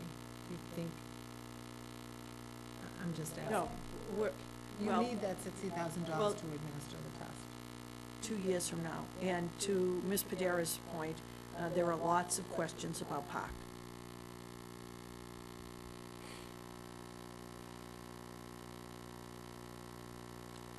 So I could see taking the park purchase off the technology list on this advancement budget.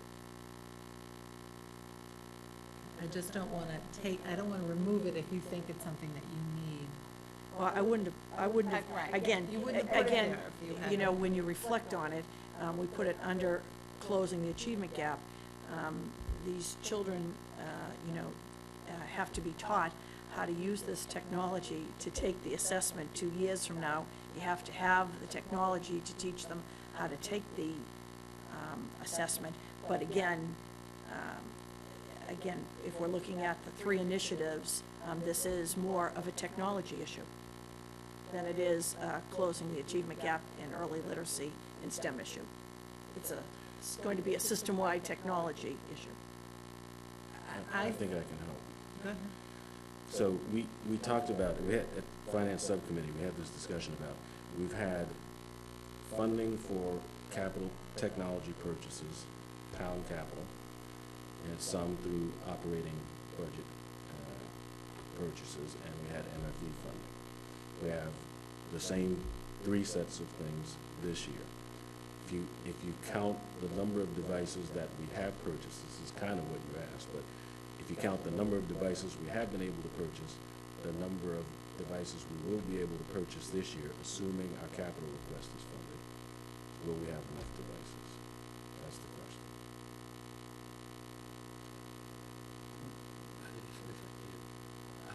I guess I worry a little bit about the capital because when we voted on the capital at this table, we advanced smart boards on the list, and we did prioritize the switches in the back of the house equipment to allow for the wireless to be as effective as possible. So I'd have to review the capital list to see where, in fact, the devices in the hub computers fell. I know that we have enough to implement Park for the pilot this year. We're not sure exactly what the Park pilot will look like next year in terms of how many classes they expect to have tested, and then the state will vote again as to what that will look like in year 3. So my only point was the hope is to accumulate smaller chunks of devices. So to Mary Gormley's point, that students are having the practice of using the devices because that's the skills that they need, but also so we don't have to turn around later on in 3 years and have to make a major purchase. So I think that we have enough to do the pilot. I'm assuming the pilot will be similar next year, so we would be okay to do the pilot next year with the funding that we hope to receive through capital. But I don't know what that would look like for the full district in the 3rd year. I'd have to reassess that and get back. So from my personal perspective on the technology piece, I 110% say that the students need to have it and need to be practicing on it, because this Park assessment is a timed assessment, whereas MCAS is not. And students who are not used to taking assessments on a computer and filling out open response questions, completing open response questions and essays. Need practice with that. So I do feel like it is, for me, that's one of the most important pieces that go with the park, the challenges, not the pieces, but the challenges, so. So in my mind, if that's the feeling committee, that belongs in our FY15 budget, not in the advancement budget. And if that's where you want to put it and you think it's that important, I worry about, number one, do we even teach typing on a keyboard to our kids? So I think there's a whole bunch of issues behind the whole park assessment. I perhaps need to come at another meeting, but this does not belong in advancement.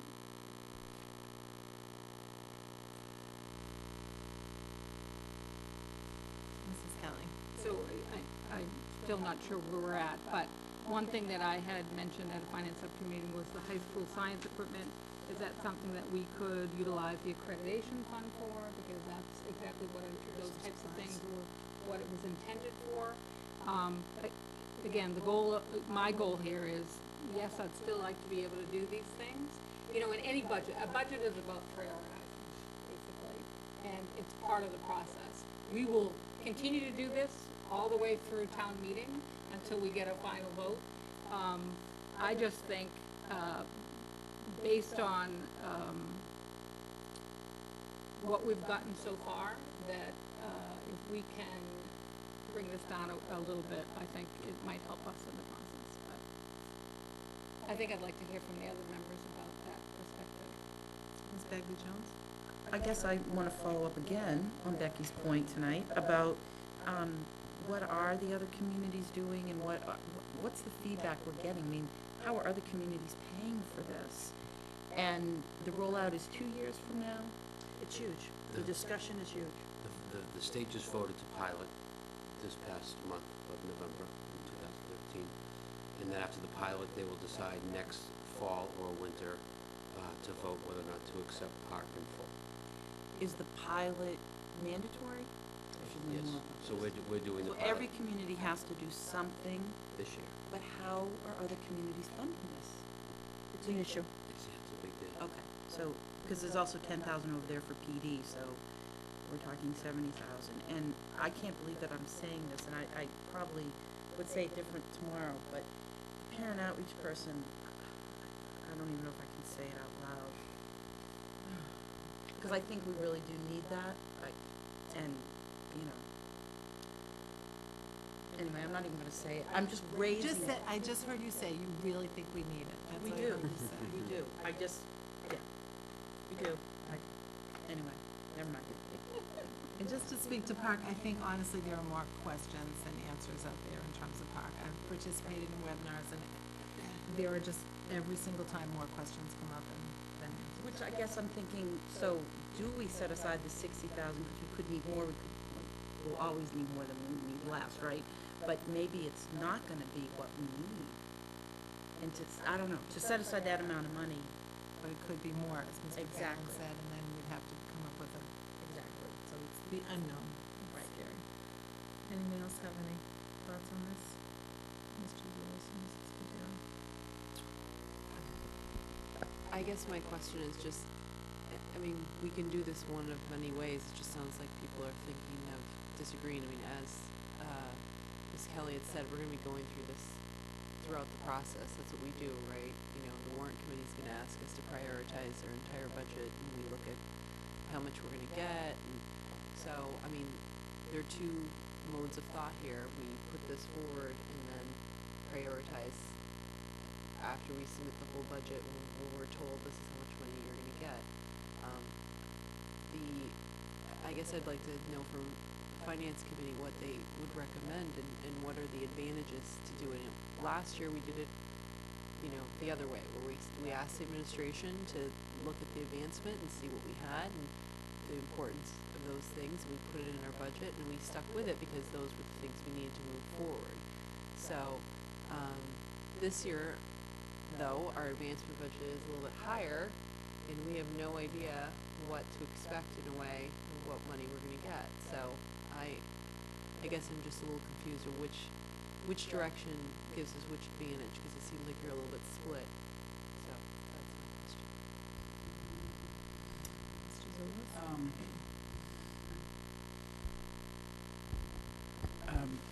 I'm persuaded, I'm persuaded by the administration that 3.7 FTEs are critical. I'm also persuaded that the text and materials are critical. I'm not persuaded that the park is critical. I still have a question in my mind about the assessment PD for park and whether that's critical.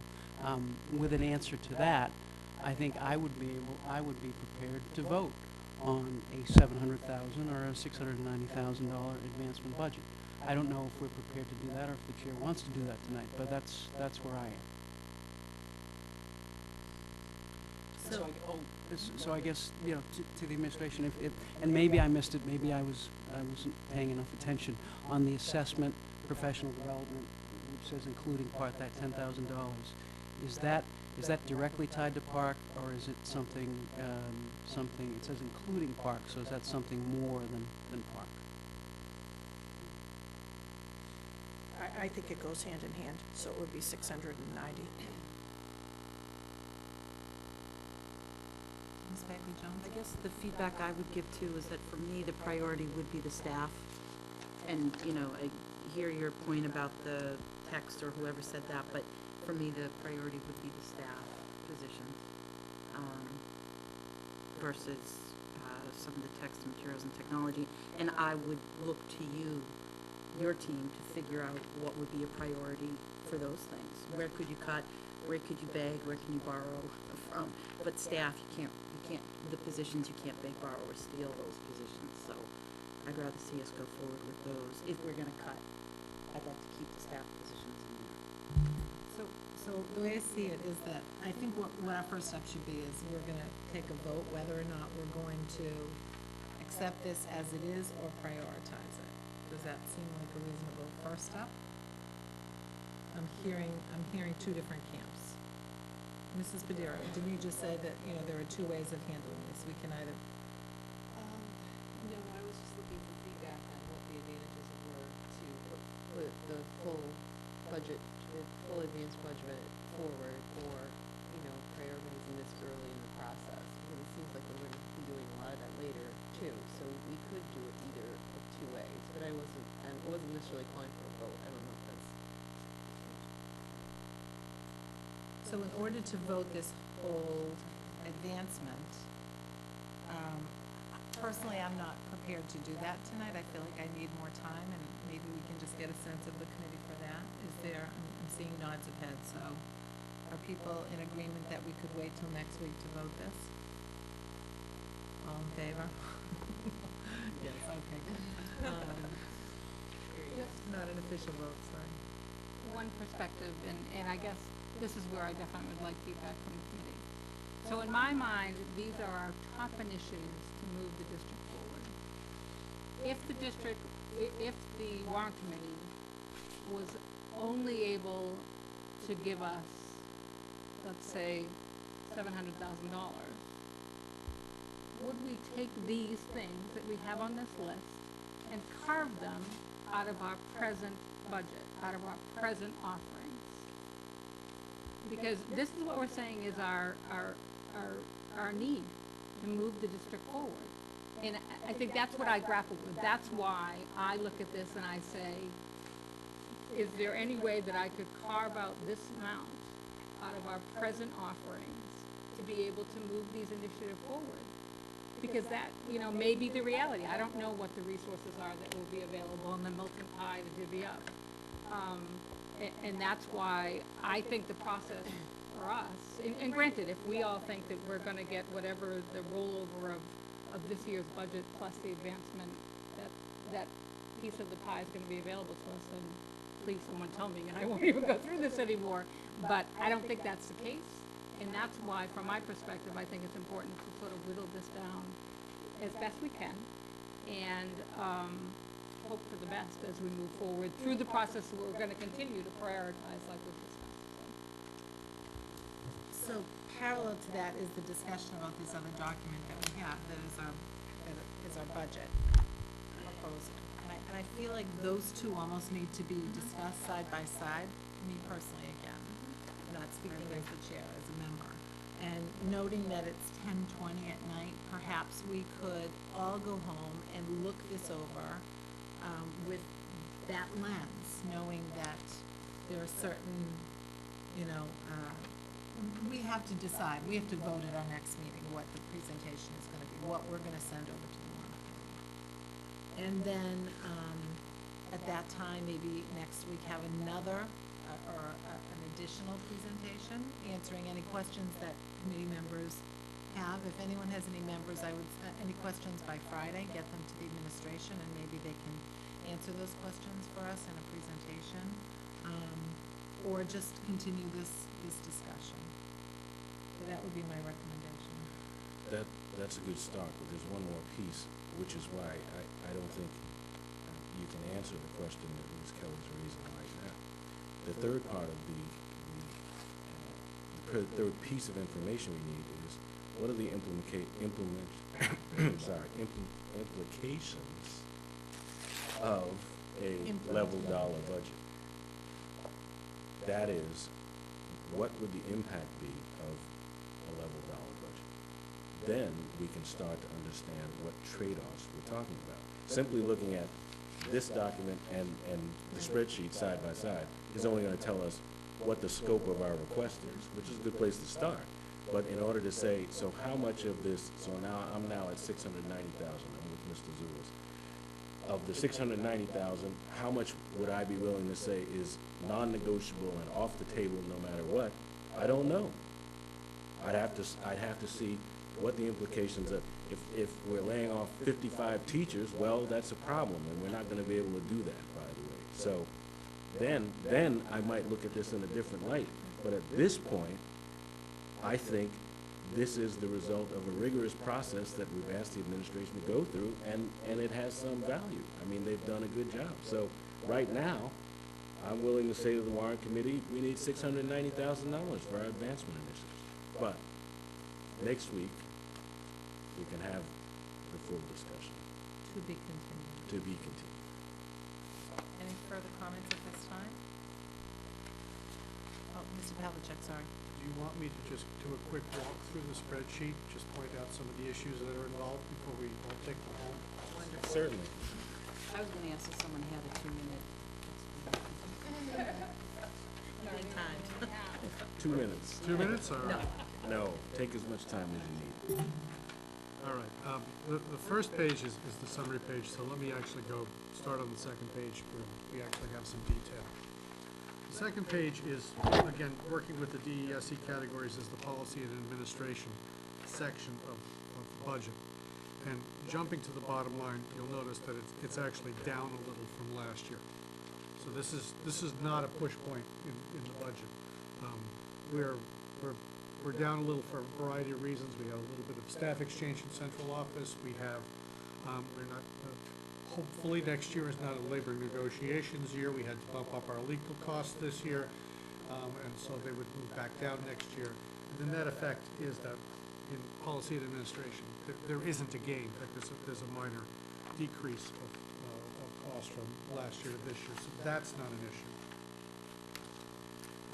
In the next page, I tried to alternate a little shading so you could tell the DESE categories. The shaded area at the top is, again, instructional leadership. The curriculum directors, the ELE professionals, the principals, and assistant principals. And again, looking at that, you'll notice it's a 2.8% increase over last year. So that's a very minor increase, mainly salary on the people involved. So again, that's not going to be a push point. The instructional section, which comes next, I should have mentioned this at the beginning. The 14 general fund budget column, if you look at it, is not exactly the numbers we had voted at the beginning of the year. That's because I had to adjust the 14 budget in light of the proposed settlement of the contract with the MEA. I have a detailed list of the adjustments that would need to be made to the 14 budget, that we would have to vote the 7 categories to move some money out of this line and into that line, but I wasn't going to add that to tonight's agenda. So that will go to the Finance Subcommittee to take a look at, and that will get here eventually, but I am taking the liberty of sort of presupposing it at the moment because it makes sense to compare off of something that actually is likely to occur as a 14 budget, as opposed to the budget we had in there. So that's a discussion for another night. One of the issues in instruction, in the instruction category, the DESE has some rather peculiar classifications. When you look at text and related materials, other instructional materials, instructional equipment, supplies, instructional services, classroom technology, these are categories that are really kind of overlapping and really not terribly well defined. And so what I've tried to do this year is sort of reclassify some of our expenses so they go in the right places, because we had stuff that was sort of lost in and among them. You know, people would buy a set of text and it would show up in text materials and supplies, and then another principal would buy a set of text and it would show up in other instructional materials. And, you know, books tend to fit in the right place, but almost nothing else does. So there's a little bit of shifting around here of categories as I try to realign some things. But there is some increase in those lines, primarily on a couple of pieces, and I'll just point them out now as points. We have, just one of the things I've encountered, we have about 25 copy machines, 30 copy machines between the 6 schools. Half of them roughly are leased, half of them are purchased outright, but we have maintenance plans on them. Those were sort of haphazardly into principals' budgets for their buildings. And if something happened to a machine, it basically came out of one of their other lines. They couldn't buy textbooks because the copier broke. And some of those costs were predictable, but in many cases unknown to the principals. I think if I asked them what the lease was on that particular copy, no, because the lease doesn't go into the principal's office, it comes in to central, and it's paid out of one of their accounts, and all of a sudden there's money gone. So what I tried to do here is, for instance, in the instructional equipment line, that's just copiers. The $60,000 line in this budget is just all the copier leases, and also a pot of money which is new. I've added $25,000 to it this year. With 25 copiers and an average lifespan 6 years apiece or 7 years apiece, you've got to be replacing 3 a year. And again, the high school guidance department copier broke this fall. It was the oldest machine we had, and it died. That was an $8,000 expense that came out of high school text materials and supplies. Well, it shouldn't have come out of high school text materials and supplies. We should be budgeting for replacing the equipment periodically. So I've included a pot of $25,000, which is an add-on here, which is a district-wide pot that's just going to fund roughly replacing 3 a year or starting leases on some if we decide leases for some sorts of machines are more cost-effective. So that's an add-on. But it's a sort of budget that I think we need to be doing. Similarly, at the Cunningham this year, we had an extra classroom and we had to buy a set of desks. Well, that shouldn't have to come at the expense of other instructional materials. We should be budgeting for a certain amount of furniture replacement system-wide each year. So I put about $10,000 just furniture replacement because desks break. And I've taken it out of principals' budgets and just put it in a district-wide pot and say, as desks break, every year we'll buy a certain number of desks, because we need to do that. So that's a minor add-on as well. But you'll see that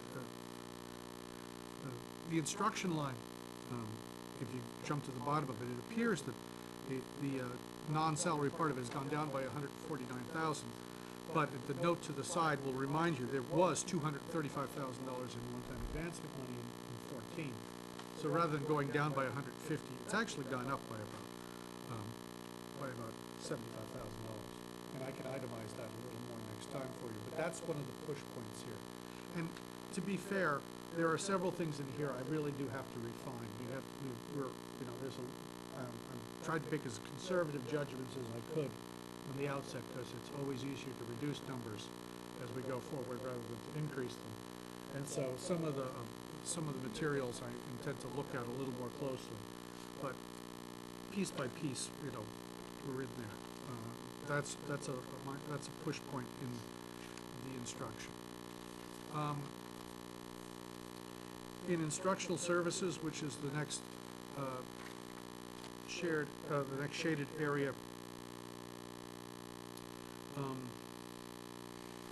there are some additions in here. Just to run down them, I mean, attendance services I've had to bump up. That's our stipend to police officers. They've been doing a lot more work lately. Health services are up because one of the things we haven't really budgeted much for in the past was nurse substitutes, and yet we need nurse substitutes, and they were sort of taken from wherever, and I've sort of put them in here so we can track them. A major push in here is the transportation, which I've moved up by $60,000. We are going out to bid on a transportation budget, on a transportation contract, probably in January. At this moment, I want to be real conservative about what we might get for bids. I don't know. This is one I think is definitely going to come downwards, but I don't want to promise anything yet. I think this is one where we have to be careful. You'll notice 2 years ago the actual was over $500,000, but we have actually won fewer busts than we had back then in a variety of different things. So we're hoping that that's reasonable. The other lines in here, the other one where there's a significant push at the top of the next page is athletic services. Those of you who've heard me on this before know that we have a structurally unsound athletic budget. We decreased our funding to athletics last year, increased the user fees. The user fees are not raising nearly the kind of revenue that we decreased the budget from. We're forced to, this year, worried about draining the athletic revolving funds, which we shouldn't be doing in the last several years.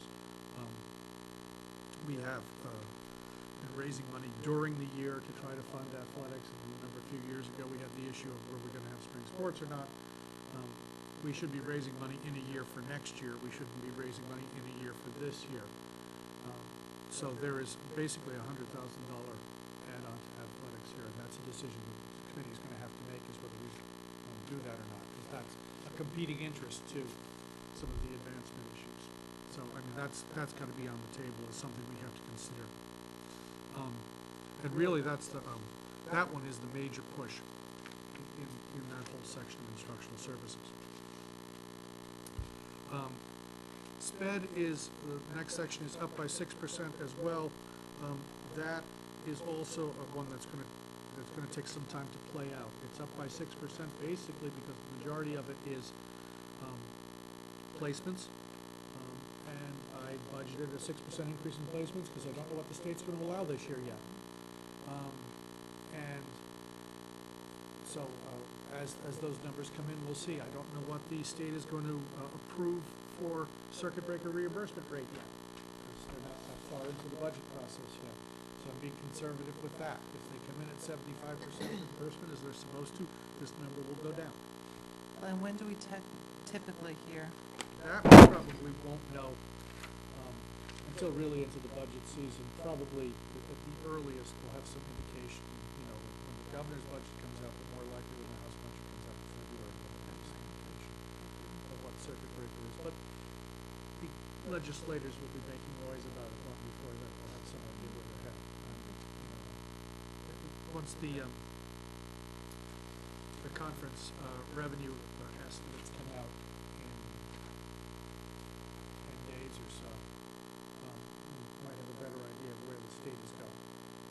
But that's mid-December that the consensus revenue estimates come out, so we'll see what happens there. So the sped is a large number, as it's always a large number, but it's got the two very iffy pieces in it at the moment, or three really. What is the cost of tuition's going to be? What is the circuit breaker going to be? And the other piece, of course, is what's the transportation's cost going to be? Because again, we're up for transportation this year. Our contract with our special education providers is up as well. That's not a bid process. Special ed is exempt from the bid laws. Special ed transportation is exempt from the bid laws. But we still have to do that negotiation. So that's a point where there's play in here. Technology is essentially unchanged. Facilities is the other place where I've got a couple of pieces that I have some work to do on. We have security is up because we're going to, the second SRO is figured into here. Heat of building, the heat and utilities, I've gotten some initial estimates on where our prices are going to be, but I've got to get a couple more. We're locked in on electricity, but I don't know where natural gas is, and natural gas has spiked in the last week. So I've got to talk with Bill Ritchie to see whether we lock in on natural gas, because our lock is up on that shortly. So that one will get refined as well. That and the fact we have to look at the level of our offsets. I have to do a little analysis of where our rental is. Our rentals have been good this year, which means we generally offset some of the heat costs and maintenance costs through the rental revolving fund. So I expect that that'll be coming into play as well. Overall, it's just under a 5% increase for a more or less level service budget. I won't truly call it level service because there are some additions into it. But that's what I'm looking at is I'm trying to be real conservative right now on various things sort of beyond our control to estimate in December. But it's a budget, I think, as I say, my estimate, I hope we're going to go down. The only other piece in this is if people have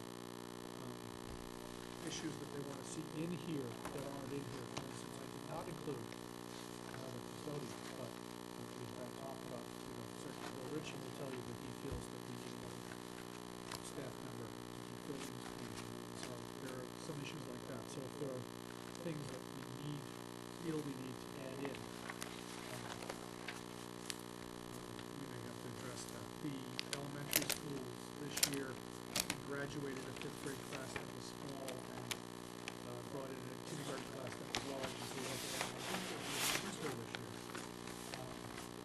Fifth grade class that's graduating this year is large, so hopefully that won't repeat itself, so we won't need a position there. But we do have to look at a little more of our staffing levels, particularly at middle and high school, just to make sure that we don't need to add a body because of increased enrollment.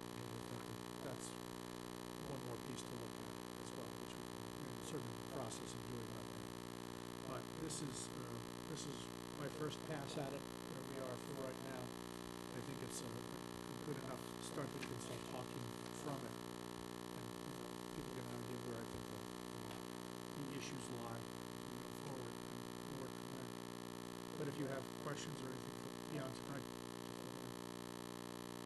Thank you, Glenn. Do you have? Can I just ask one quick question? Does the bottom line number at the bottom of page 1, does that include the advancement piece? no, We're talking- this does not. is exclusive advancement. It's 1.8 difference.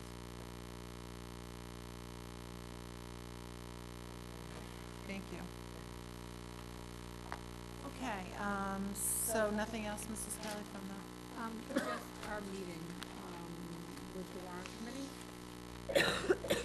So if the will of the finance subcommittee is to meet on December 19th, then I think that's your call. Or is it the will of the school committee?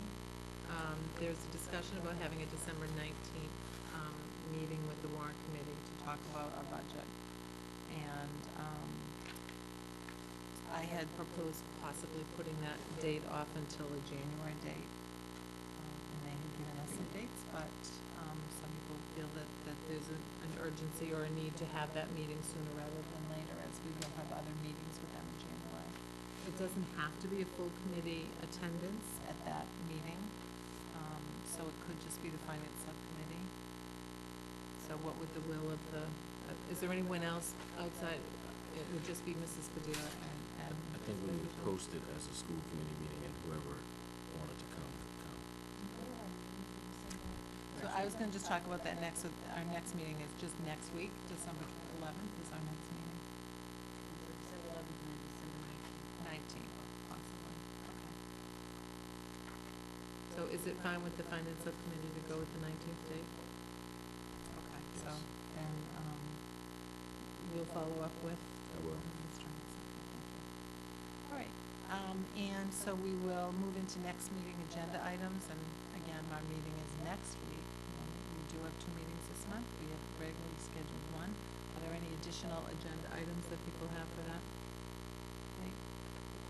Right, yep, that's already on there, great, thank you. Okay, and we don't have any citizens speak, so at this time, I will entertain a motion to move into executive session for the purpose of negotiation strategy for collective bargaining with AFSCME, with MEA, and for non-union personnel, not to adjourn, not to return to open session, but to adjourn directly from executive session. This needs a roll call vote. Mrs. Kelly? Yes.